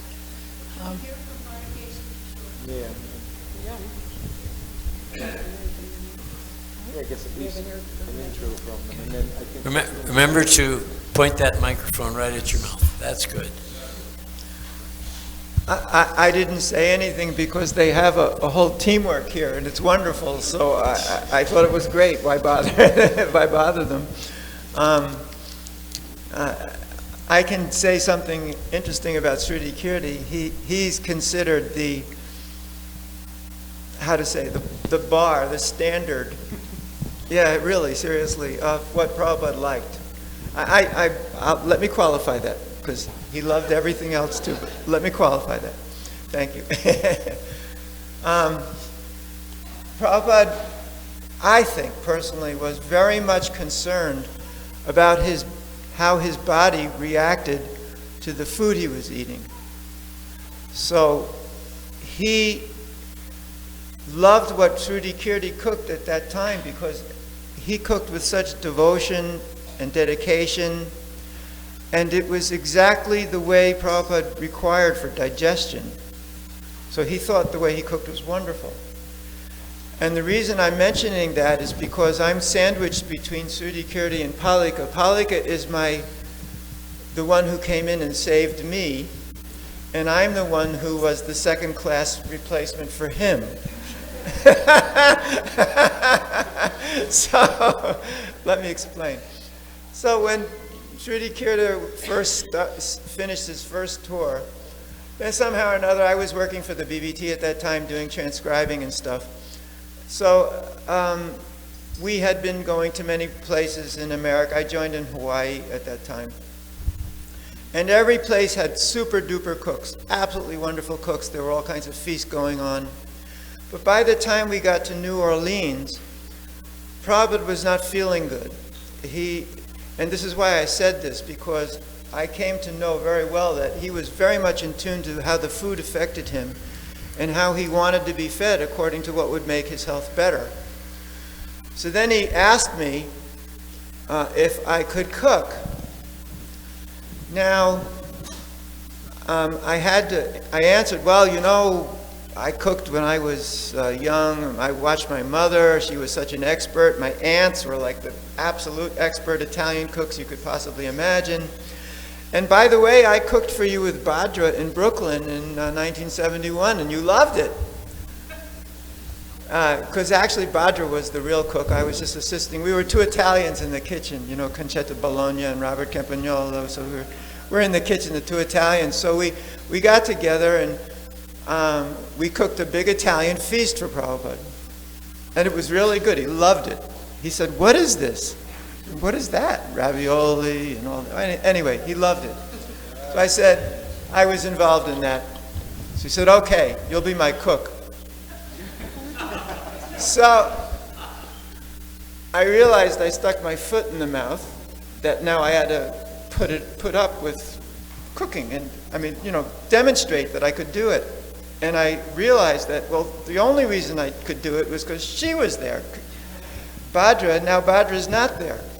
So I faked it. I made this and I made that, and this went on for 2 days. Then Prabhupada called me in. He said, "You don't know how to cook very well, do you?" I said, "No, Prabhupada, that was Bhadra, and I'm really sorry, I misrepresented it." He said, "Come with me." So we walked in the kitchen. And there's a photo of this, of him with the cooker at the stove. That's him teaching me. So I'm not going to repeat, because everything he said was perfect. So after that, I cooked everything, except on the top, he wanted eggplant pookie. In the demonstration he did for me, there was no Corella. So I did everything he wanted, exactly as he wanted. I have engineering background. I'm very good at being precise. So every day I cooked exactly the way he taught me how to cook. I mean, precisely. I was very proud of myself. About 5 days later, he calls me in. He says, "Why do you make the same thing every day? Why are you so boring? Don't you have any imagination?" I said, "But Prabhupada, I'm doing exactly what you told me to do." He said, "Use your imagination. You have to make it interesting for me. If it's not interesting for me, I can't digest." And then I said, "Oh, okay." So then I started playing with this and that. Okay, I got better, I must admit. I got a little bit better. And so this went on. Now, the real problem started, that leads up to Palika, when we were in Africa. Now, Sruti Kirti told you about the closet.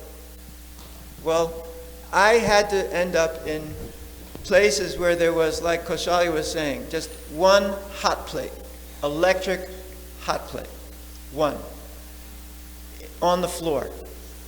No sink, bring in a bucket of water. There's no proper flour, there's no proper food. It's ridiculous. We were talking about it laughing yesterday, that in Mauritius there was this stuff which they sold as flour, which looked to me like sawdust. And when you try to make a dough out of it, it turns out to be like you can break it on the floor. It's impossible. So I try to make chapatis. And all of my chapatis are literally like hot plates that you would use to put a pot on. And he says, "What is this?" I said, "Prabhupada, it's just one electric hot plate. It's not even hot enough to cook the chapati." So then I said, "I'm sorry, this flour is awful. I can't get anything together." I said, "When we get a better kitchen, I'll try better." He said, "Well, just do your best." So then we're going to like 4 different places in Africa. And unfortunately, the bad kitchens followed. The bad kitchens followed. It got really bad. And so my chapatis were terrible. We ended up in Durban, and then we went to Johannesburg afterwards. And in Durban, we were staying at the house of a very rich man, so he had a very good kitchen, very good materials, so the chapatis were somewhat better. Not Srila Kirti's standard. I mean, he was the gold standard chapati maker. And anybody is measured chapati making by his chapatis. I'll take you to task. Now I know Polly because she's in another universe there. I get that. But anyway, he was at that time, at my time, he was the gold standard. So then, when we get to Johannesburg, Prabhupada decided he wanted to get artistic about things. So he decided we were going to make green mango chili, and we were going to make pickle, green mango pickle, and also chili pickles and eggplant pickles and lemon pickles. So we got all these jars. We got all these jars from the people we were staying and filled it with mustard oil because that seems to be what you do it in. We cut up everything together, the different ingredients, stuffed the jars of the pickles, covered them with some, whatever it was, with a rubber band, put it out in the sun, and then let it wait for, we were there almost 2 weeks, so the entire time it was cooking, kind of, the pickle. And then finally we get to take out the pickle and try it. He said, "This is horrible." So that was the end of the pickle experiment. Another interesting thing, because I remember reading that Kishori was going to make kachoris and Palika was going to make chutney. And so that reminded me that, I hope it doesn't sound strange, but Prabhupada used to get very hungry at night. I used to call it the munchies. He used to get very hungry at night, like Srila Kirti used to say, like sometime around 10:30 or 11 at night, you'd be called to cook something. And it's like, oh my goodness. So Prabhupada decides he wants kachoris. And this is 10:30 at night. I'm dragged out of bed because I was like, and he said, "Now we're going to make kachoris because I'm very hungry." I said, "Prabhupada, I never made kachoris in my life." He said, "I'm going to show you." And so he takes the flour, and he says, "We do not use water. We only take half yogurt, half ghee, and we mix it together and make a dough out of the yogurt and ghee and the flour. And then you work it really well until it's very soft. Then you squish it. In the meantime, you're supposed to soak urd dal for some time. And interestingly enough, I had been soaking urd dal because I was going to make some wada for him. So it was already there. And then you take he said we did this on the spot, a bowl of chili pepper, asafoetida, and salt. And then you take the urd dal and you mush it up into I need 2 hands for this, I'm Italian. You mush it up into a ball, and then you take that and you roll it in the chili. You pick that up, you roll it in the asafoetida. You pick that up, you roll it in the salt.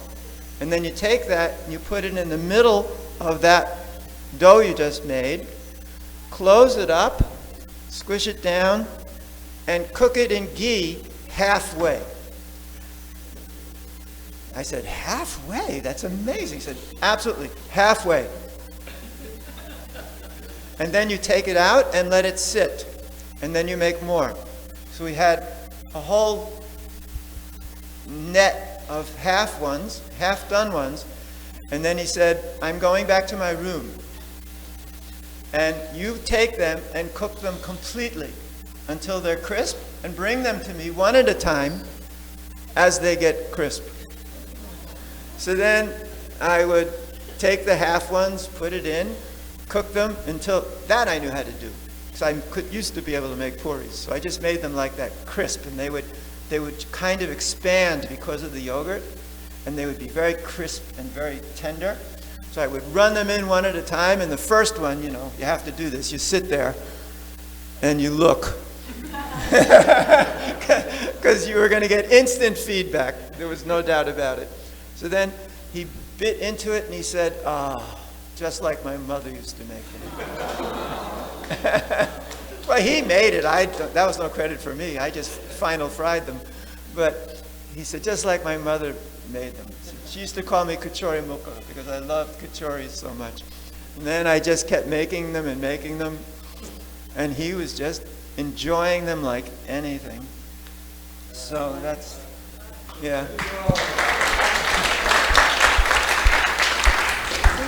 Well, actually, kachori kind of is like kishori, so maybe we can hear from the kishori about further kachori.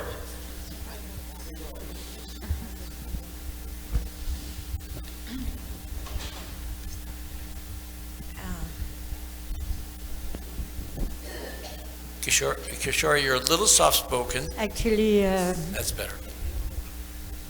I start to cook for Srila Prabhupada in Vrindavan when Yamuna left Vrindavan. So I'm very grateful to her.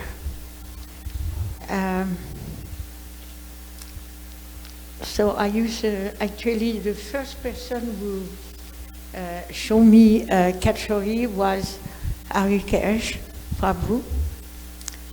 And then Srila Prabhupada was starting to ask me to make Kachori with moong dal, actually, not with oat dal. And yes, he liked it so much. So I will tell some story. In Vrindavan at that time, we was a crew of construction, Palika was there. And it was like a little secret team. I felt it like this. Like Shrutakirti said, everyone had his own relation with Srila Prabhupada. Like with Krishna, we have so many, but we feel that is my Krishna. We have a relation with him. So with Srila Prabhupada, I felt it like this. I, of course, like everyone of us, love him so much. And I was amazed that I was his personal cook. And so I will tell one story. There was one person called Bagaji, and Prabhupada saw him as his friend, and Bagaji always told me, oh, Prabhupada is something else. Whoever we talk about coming to Vrindavan, you know, great Vaishnav comes, and they say, oh, he's 300 years old, or 500 years old, like this. And this thing was quite amazing. But Bagaji understood that Prabhupada was unique. And he used to tell me, Prabhupada is something else. And he become very close to him. And he actually made so nice chapati. Yeah. And he was a farmer, and a rich farmer, and he had the best wheat flour.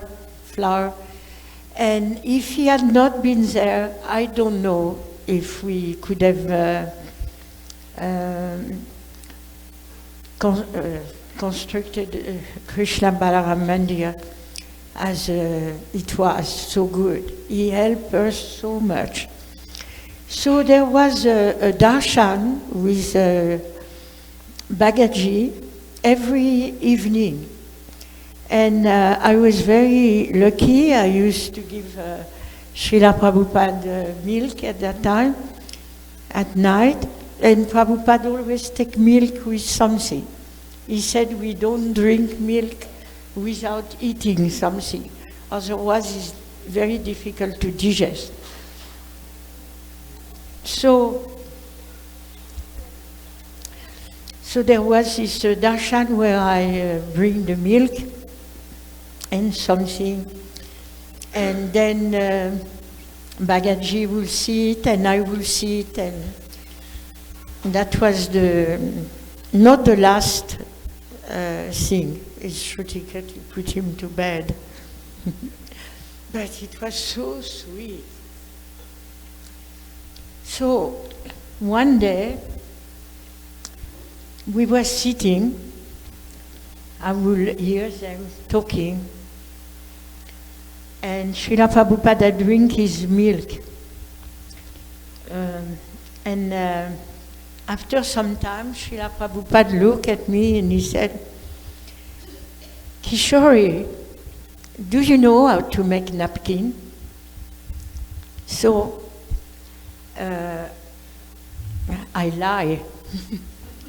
Oh yes, Srila Prabhupada, I know how to make napkins. Actually, I did not even was exactly aware what was napkin. But it was very late at night. And I thought, oh, this time it will be okay. Because Srila Prabhupada was telling me, you should go to the market and watch the people who are making. What are you saying? Monkey? What is that? Huh? Yeah, what preparation you saying? What is the preparation? About what? You're making. Namkin. Namkin is Indian. Namkin, N-A-M-K-I-N. Namkin is those little things like Aldiram, you know, in packets, dry. You don't know? Namkin? Does Bengali crackers nimki? No, I don't know. Namkins. Like little noodles. You know, something dry. You know, now the... What? Okay. You know, there is a package in India, Aldiram. You know Aldiram? And you get all these namkins in India. Can you help me? To say, you know? Yeah. All kind of things like that. Noodles, yeah, they're called noodles in English. Okay, maybe, yeah. Okay, you have all kind of things like this that Indians eat She's on saying package. namkeen. So Prabhupada asked me, no. So because he was telling me before, you should go to the market and watch I'm sorry, my English is very bad. Enrique just asked me, after 40 years, we don't see each other. The first thing he told me, did you learn a little English now?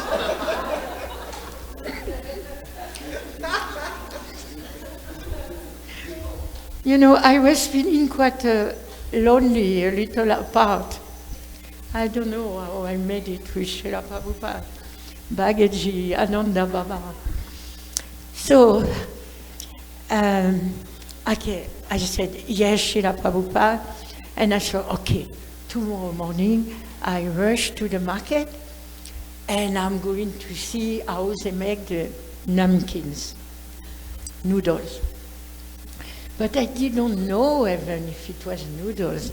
Something I imagined. Okay.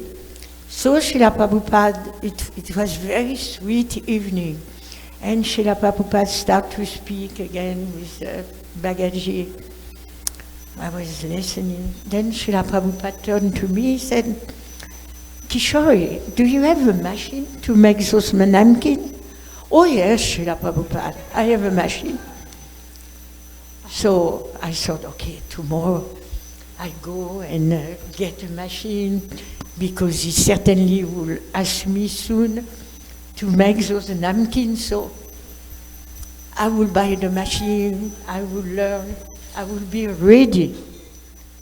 So conversation was going on like this. So you understand, I didn't know what was namkins really. Little. And I didn't know how to make it, and I had no machine. So after like 15 minutes, Srila Prabhupada turned to me, he said, where is your machine, Kishori? In the kitchen, Srila Prabhupada. So, Srila Prabhupada again started to speak with Bhagaji, and I started to feel a little not at ease.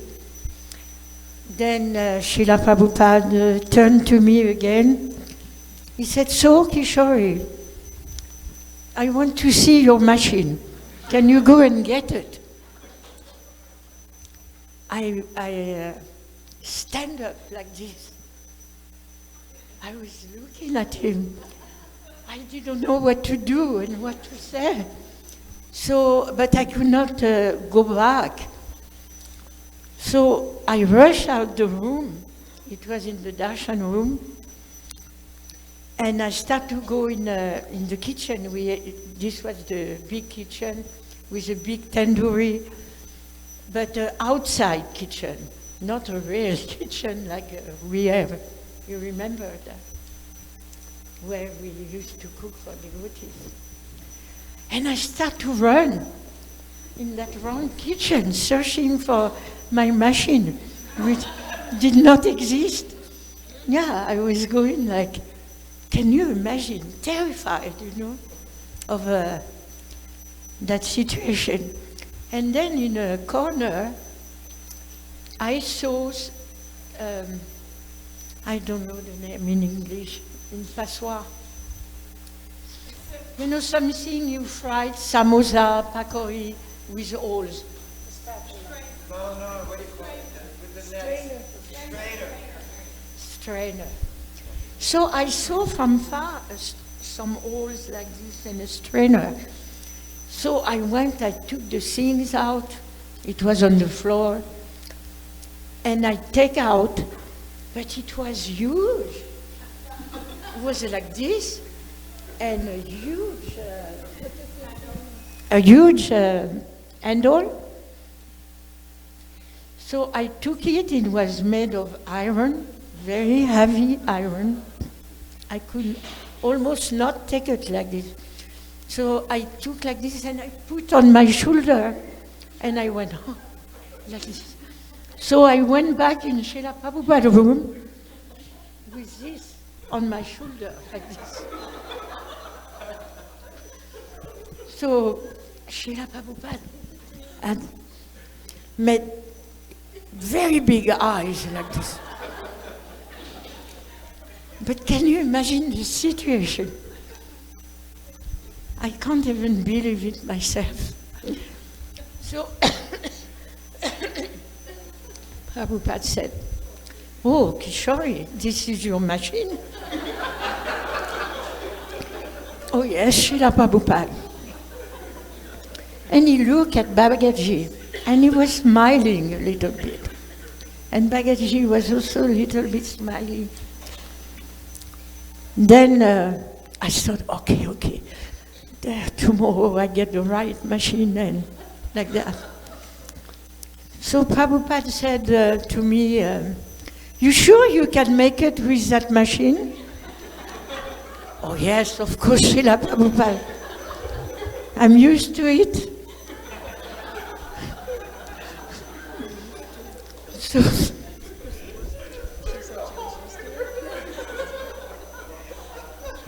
yeah, I was putting myself more and more entangled in the lie. But Prabhupada is much more aware than me of my lies, you know. So then speak a little more with Bhagavaji, and Srila Prabhupada said, so you can make it, huh, with that machine? "Yes, Prabhupada. So please go and make some for me right now." So I stand up again, you know, like this, because now I don't know how to make it. I don't know at all what kind of, I am a cook, so okay, it must be some flour, some this, but I don't know which kind of flour. There's so many flour, you know.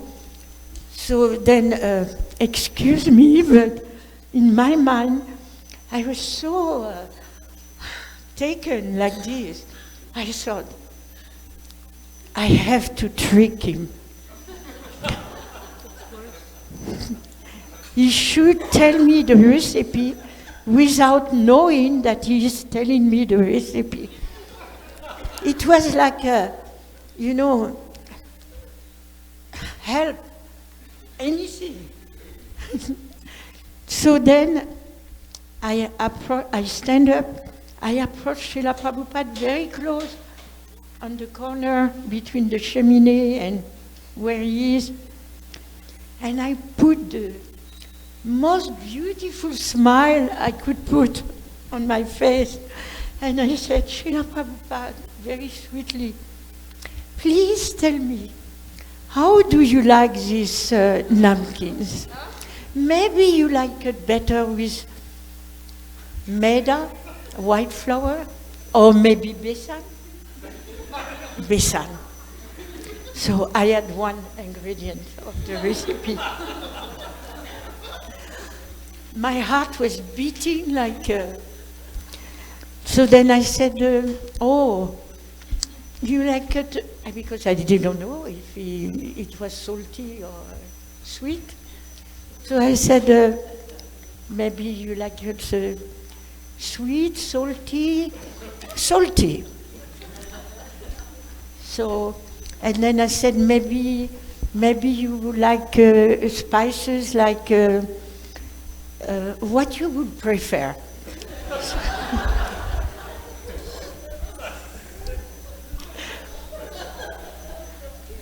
Maybe cumin, maybe fennel, sonf. I knew all the names at least. Or maybe ajwan. Ajwan, that's very nice, Prabhupada said. So I said, and I put some haldi. Oh yes. So I got the recipe from Srila Prabhupada. So he said, "Go and make it now." Wow. I had no idea, but being a cook, as you know, we have some ideas still. So I make a dough, and I took some pepper and I make little holes in the pepper So it come a little, yeah, I was asking him, do you like them big ones or small ones? So he said small. So I made the napkin that evening. I bring it back, and he liked it very much.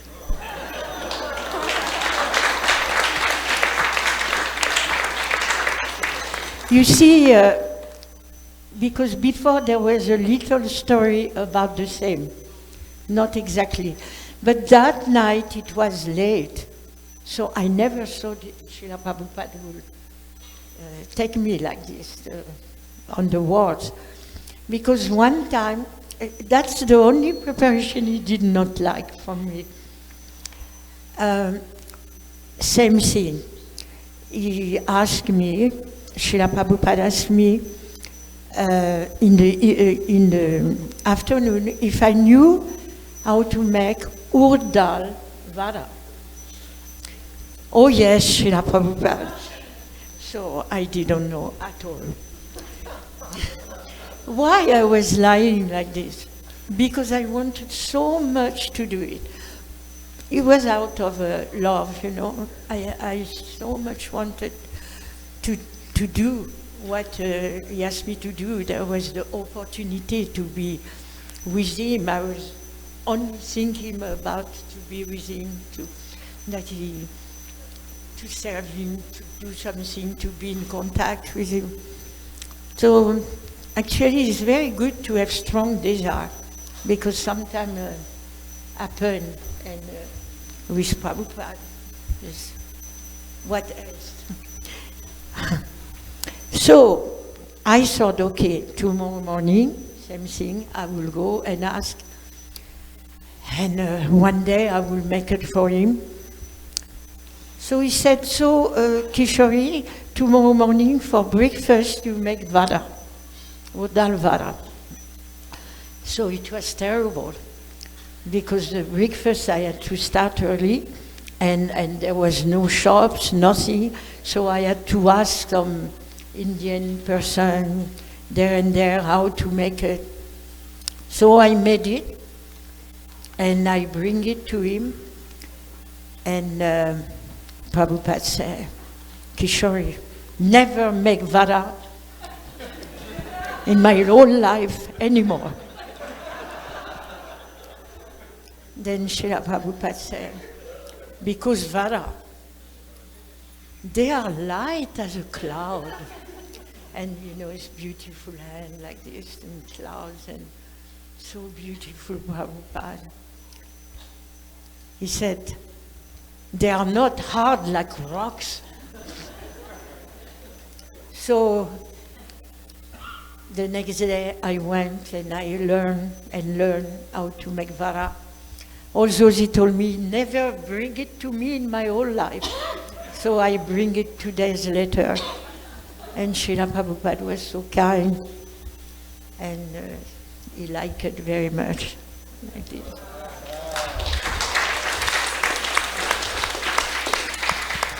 In the 15 or 16 minutes we have before we go out and do the demonstrations, we're going to be doing cooking demonstrations in front of the temple, and so everyone will reassemble at 12:30 to the kitchen. But I want to ask, don't go away, no escaping now. You know, you just begin to realize what a wealth of stories there are, and how short the time is, and how much I'm learning from every story. I don't know about you, but each story has a whole purport to it. But we have a list of some questions that were sent to us from the Russian devotees, so I'm going to ask the panel to comment, and you can just jump in, even on top of each other, it doesn't matter. Just with the answers. Some of you may know the answers, some may not. So, I'm going to ask an easy question on the benefit of the audience. Are you ready? Yeah? So the first question is, it's easy. Was Srila Prabhupada drinking water along with his meals? Yes. He used to say that your stomach should be quarter for water, right?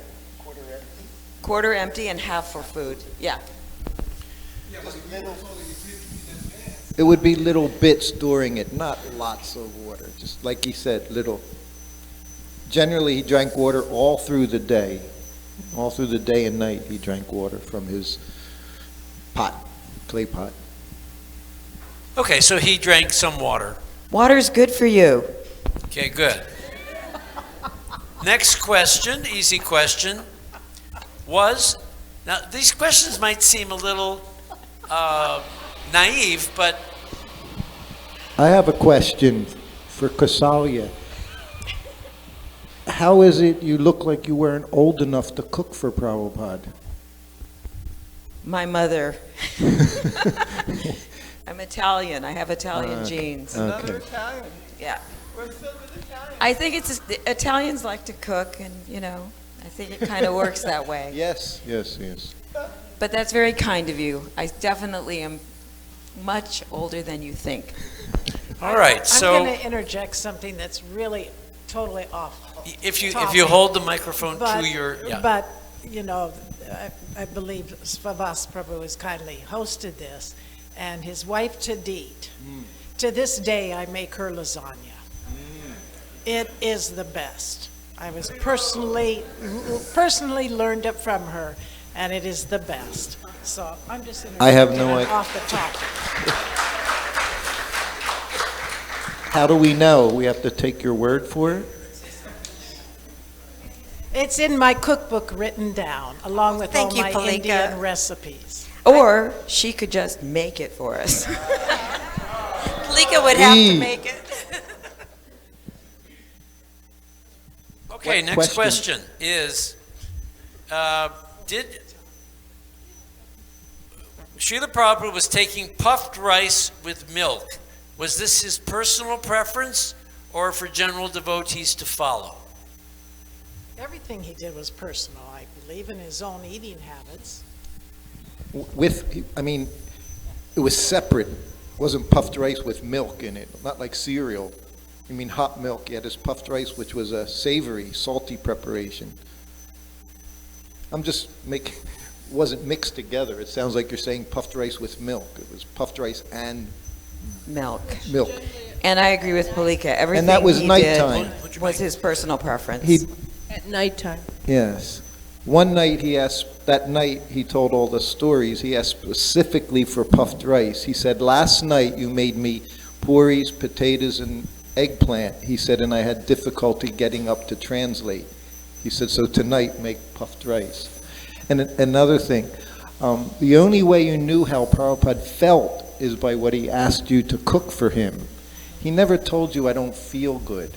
One day he called me in. He said, today, I don't feel well. He said, make khichdi. And he told me 2 parts rice, 1 part dal, just salt and turmeric and little ghee. He said, so make that for my lunch. He told me that right before I started cooking his lunch. So I thought, very easy, no problem. So then I started massaging. And halfway through the massage, he said, I'm not feeling well. He said, I won't take anything. So I thought, okay, I can deal with that as well. So another half hour goes by. He said, I've decided I'll have complete lunch. And I'm like, oh no. I said, I haven't started anything. He said, that's all right, whatever time it takes you do, which of course is not true. He tells you that, but you have 15 minutes basically to get it done. So then we went from khichdi to nothing to full lunch, but all based on how he felt. But that's how you knew. He would tell you, just do this, just do that. Wow. All that from puffed rice. Can I tell a story about rice? I'm interrupting the questions. No, go. Because you said stream of, whatever. Okay. So, I don't know if there was this doctor, Dr. Patel. And in Bombay, Prabhupada wasn't feeling good. So Dr. Patel came in. They were friends. But Prabhupada never listened to one thing Dr. Patel said. So Prabhupada had diabetes, and Dr. Patel was very much concerned about this diabetes. So then he came to me, Dr. Patel, and he said, do not give him rice. I said, I should not give him rice. I said, do you know how hard that is? He said, no matter what he wants, do not give him rice. It will very bad for him. So then I think about it. So I say, how am I going to do that? He says, tell him there's no rice available. So I make lunch the next day. Prabhupada says, where's the rice? I said, there's a strike in Bombay, and there's no rice available in Bombay anymore. And Prabhupada said, when did this start? I said, yesterday. And I went out, and we didn't have any in the kitchen. I think they took it for the deities. There's no rice. So he said, So the next day. Did you two learn from each other? What? Maybe. It's the Mediterranean style. So the next day I brought in the lunch. There's no rice. So Prabhupada says, where's the rice? I said, Prabhupada, there's no rice in the whole of Maharashtra. There's this huge strike. You can't get rice anywhere. And he goes, really? I said, no rice anywhere. So the next morning, Kartikeya Mahadevya comes in, and Prabhupada says, is there a strike for rice in Bombay? And Mr. Mahadevya said, I never heard that. He said, can you please, they're starving me. Can you please go bring me some rice? So Mr. Mahadevya goes, buys rice, brings it back, and Prabhupada's hiding it. He calls me in. He says, so, there's still no rice. I said, no, Srila Prabhupada. You can't get rice anywhere. He said, are you sure? I said, 100%, you can't get rice. He reaches down, picks up the rice, and booms it on the table. He said, cook it. I said, wait a minute. I said, okay, I'll tell you the truth. Dr. Patel says you cannot eat rice. It's terrible for you. You know, and we don't want you to get sick. You can't eat this rice. He said, I will eat what I want to eat. Smashed his fist on the table. He said, my whole life I've eaten what I want to eat. I said, yes, Srila Prabhupada. Took the rice. That was the story.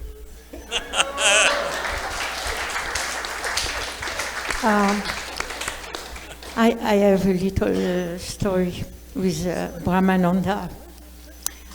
Yeah, good question. New questions? Okay. Next question. What was well, this is complicated. What was the most preferred diet of Srila Prabhupada for his breakfast, lunch, and dinner? Preferred diet? Most preferred. He changed it, just like what Shruti Kirti just said. I mean, he would decide. It was... Well, for lunch, always had to have bitter. He always had to have rice, Kerala. though. He always had to have rice. And one time he told me, we Bengalis, we like our rice. He had fruit. That was a mistake to not give him rice. The breakfast was always whatever fruits were available, and he generally had either yogurt or milk. If it was cold enough, he would say halava. Besan When he halva. went to San Moritz, which was very cold, we were in Switzerland, and we were in this big ski resort. And they had a hallway, very long hallway, so we were in an apartment. Switzerland was very high tech then. They had in the hallway, the lights would go out every couple of minutes. The elevator would open, the lights would go on. They'd stay on for 2 minutes to get you to your room unless you pushed a thing that were all along the walls.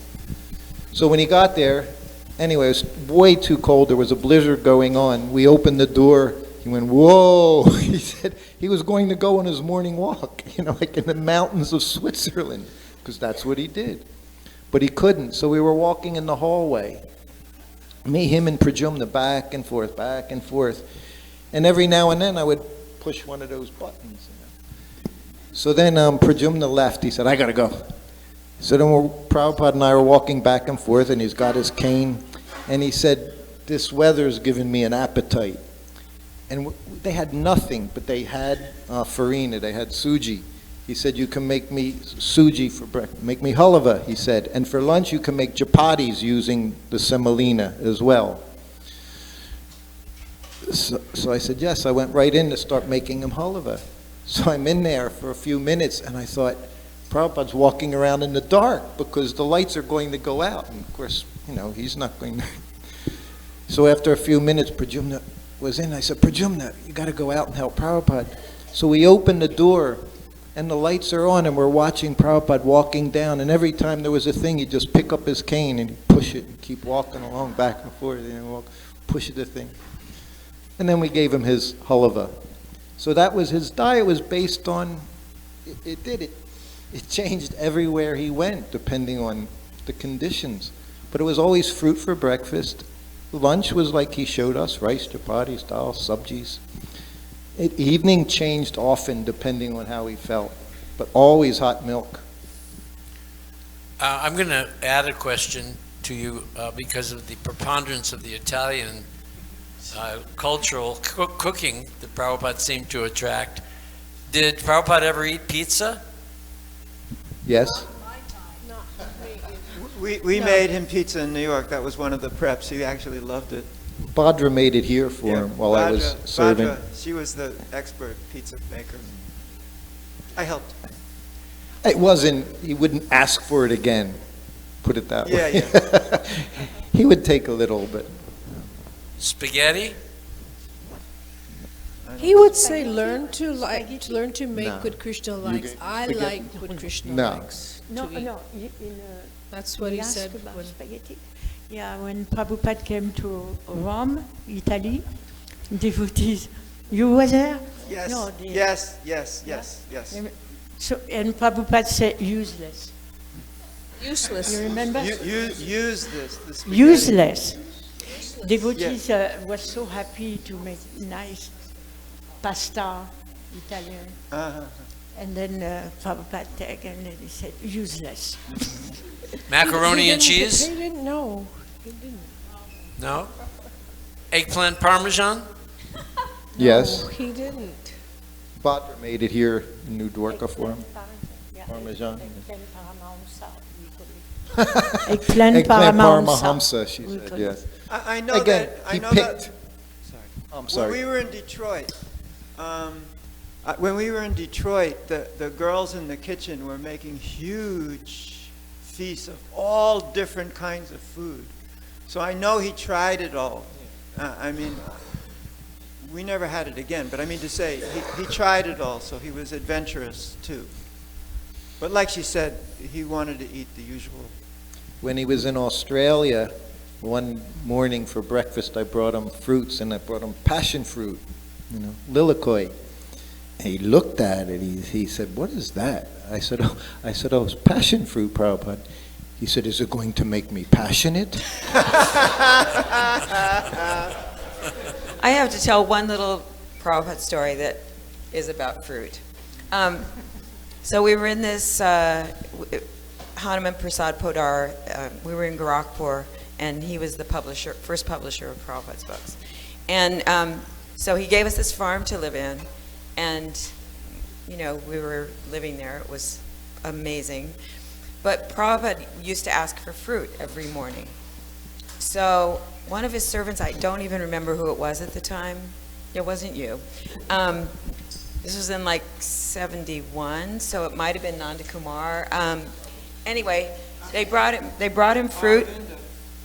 Was it Aravinda? Okay, well, there you go. So he brought him fruit unpeeled, cut up apples unpeeled. And he gave it to Prabhupada, and Prabhupada said, "Why are the peels on the apple?" And he said, it's good for you. That's where all the vitamins are. And Prabhupada said, well, you may eat the wrapper, but I will not. I once in the morning in Calcutta, when Prabhupada would go out for his walk, a few mornings in it was grape season. So when I gave him grapes in the evening, he would take them in the morning, I would come in, there'd be a pile about peels. He would chew the grapes and spit out the skin, and they were underneath his desk, just piled up. And I would just come in and scoop the whole thing, just take all the chewed skins. He did that every night. Govinda Dasi would peel the grapes before she gave them to him. Did okay, well, I liked the remnants. When I was first with them, and we stopped in, I don't know, it was the Philippines, I think. Again, Siddhaswarup and Sudama Vipra Swami was there. Any of you know what Sudama Vipra was like?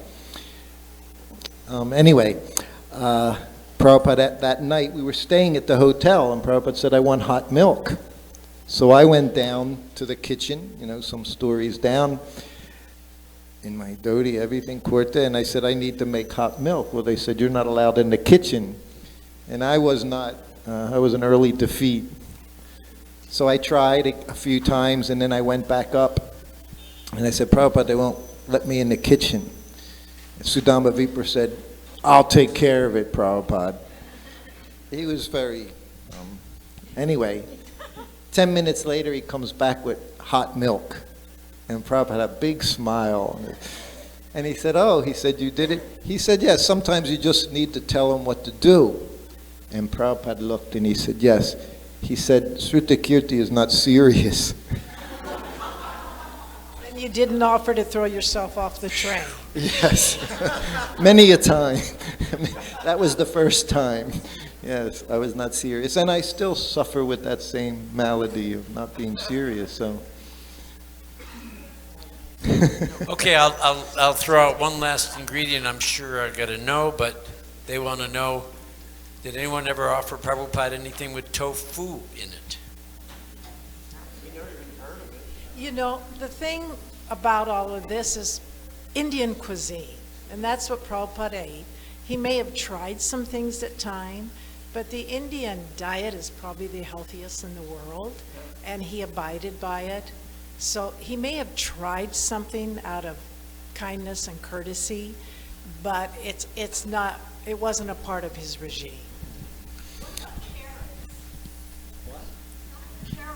Carrot halava every Ekadasi. No, he did.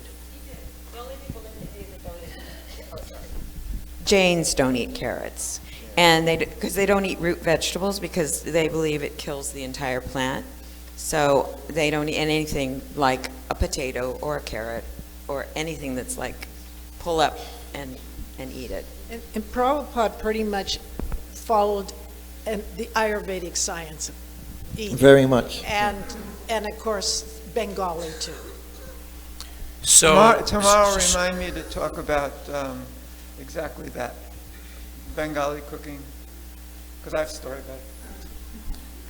why don't you tell the story now? You don't want to go on too long, do you? I just, We won't have ammunition for I tomorrow. would like it to go on indefinitely, but unfortunately the clock doesn't stop. So we're going to move on to the next phase, but not before I get a couple of answers to questions, because there's a lot of questions and they're not going to get all told in 2 days. So I'll try and get a couple. Was Prabhupada mostly silent when honoring prasadam, even when he was with devotees? He didn't have devotees sit with him and eat. He ate alone. He Yes, didn't even eat. He honored. Even when he respected. went to luncheons or whatever with a group of devotees, he didn't talk during prasadam. Hang on. Very rare. I mean, there's the rare odd one out, but that was not his. He talked a lot during prasadam. When mean- we were traveling in India, we basically were eating with very respectful Indian families. We lived at different people's homes, and he was very gregarious to our hosts the whole time. We were all, because it wouldn't just be us, the devotees, it would be us and the whole family sitting around a gigantic table. He was very funny. He would tell stories. He would chatter. He was So that's a eating, different That's situation. different. complimenting. Well, When yeah, he's I'm with just, a group. I'm saying when we were with a group, Yeah. he was very talkative. But in his quarters, in wherever he's traveling, alone, just like Shruti Kirti said, you give him fruit, time to go. He sat alone and take up to 45 minutes to eat in silence. The reason I interrupted was because of the exceptions, like what she was saying, because this was asked like it was a blanket statement. You know, Prabhupada's a person, he did different things in different places. So we used to have, when we traveled around South India, sorry, me and this mic. When we traveled around South India, our job was to eat 3 times a day. That was our job. And at night do kirtan. So during that time, like she said, they would always put, she was in the North India tour, I was in the South one. So they would put these kind of elevated sitting place, and the family would be there and everything. And I even remember one time we were we were eating in a house where the family, we were all sitting at the table, and Achyutananda was sitting next to me, and he pulled an onion out of the soup and said, "Prabhupada, there's an onion."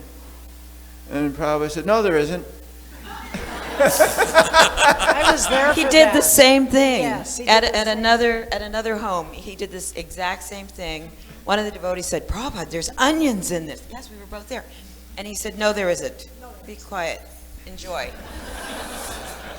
No, because what was more important to him was offending our hosts. The onion was insignificant. He chastised his disciples later for saying that you didn't tell them what they should prepare. It's not their fault, and neither should you make them feel bad. He said, it's your responsibility. When we came here, they should have known. Yes. He told everyone to, yes. Just an onion. It's just Kishore, an you had onion. something? Kishore, you had something to say? No, She's not hearing. what he said. Did you have something to add? To ask? To add? No, to add. There was a little story. I have an onion story. I have an onion story. Roll. I had a little story with Ramananda when, like Shrutakirti said, Prabhupada will not say, I'm not well, like this. Or sometime, so one time Ramananda, Prabhupada arrived in Vrindavan, and Ramananda come and said, Srila Prabhupada want to eat what you cook for the deities. So I start to put in the plate, and Brahmananda was saying, no, you put too much. Prabhupada is not feeling well, but he was, caring for him about his pain. And me, I wanted him to eat something that he likes. I made something that he liked very much. So he went. Then Brahmananda came. I was out of the kitchen, and I saw Prabhupada's place completely empty. Oh, I said, did you like it? Did you finish it? Did Prabhupada like it? He said, no, I don't finish. Actually, Prabhupada was eating, and I was going around him and saying, Prabhupada, stop. Please stop, your stomach is not feeling well. But Prabhupada will not stop like that. And then he said, Prabhupada finished the whole plate. I made parathas and sabji, halwa, like that. And Prabhupada went like this, and he said, what can I do, Brahmananda? I could not help it. She cooks too good. Like this. So I'm going to wind up with one burning question, but I have many more. And I also see that we can learn a lot from how Prabhupada treated and worked with prasadam, we can learn a lot, in our own experience. Did Prabhupada ever take leftovers? No. Leftovers. There was times if he was out, Palika, in Mayapur, he was out and he got back late. And lunch was at 1. I think he got back, made you start over and begin again. And it was already from just 2 hours before. When would there ever be leftovers? If there were leftovers, he usually gave them to me. As soon as the plate walked out the door, zoom, finished, everybody had it. One thing I want to mention as far as when he would ask for the Raj Bhog, which he did in Juhu once, not to test it because he just arrived and he wanted to eat right away. So they had offered it. I went into the deity kitchen and I started heating it up, all the different things, because it was cold. The devotee comes in and says, Prabhupada says he wants prasadam now. And I said, okay. I said, I'm just warming it up for him. I don't want to give it to him cold. A couple more minutes go by. Bring it in now. So I brought it in and Prabhupada yelled at me. He said, you do not heat up Mahaprasadam. He said, you never heat it up. He said, just to be honored. So that's what he did himself. Yeah, he didn't heat it up to, that was leftovers. The deities. No. That's not leftovers. That's not what they mean. I know it's not what he means, but that's all we eat is what's left by the Lord, isn't it? I mean, it's the truth. What else do you eat is what he leaves, otherwise we don't eat. The other burning question is, when you cooked for Prabhupada, and I've been asked many times, did you offer it? And I say yes. I bring it into his room, put it on the table, and offer it to him. Because he was there. There's no prayers. Prayers are so you can try to remember. But he was right there. And he would say that himself in different occasions. Wow, we have so many more questions, but we're going to move on. Who's cooking today? Who's on? Kishore, you're cooking? Yeah. Who else is cooking? Oh, you're doing all the cooking.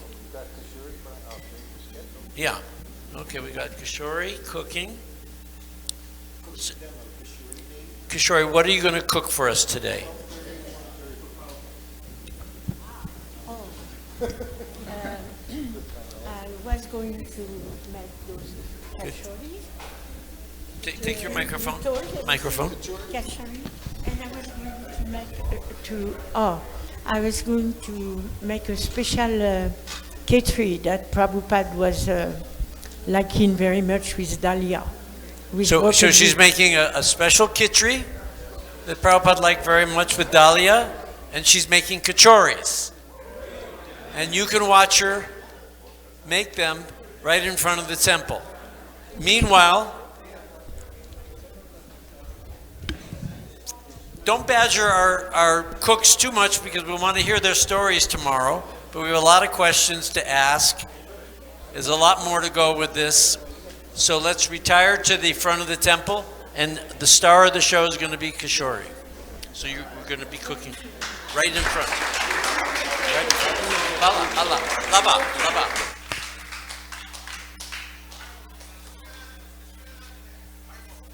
Oh, one other thing. Tonight, do not forget there's the Hare Krishna movie at the end. What time is that being shown? 8 p.m. The Hare Krishna movie, and the DVDs are available. Excuse me, very important. Bhajanarayan Maharaj just tripped over somebody's shoes. Please don't leave any shoes on those stairs. That's the standard.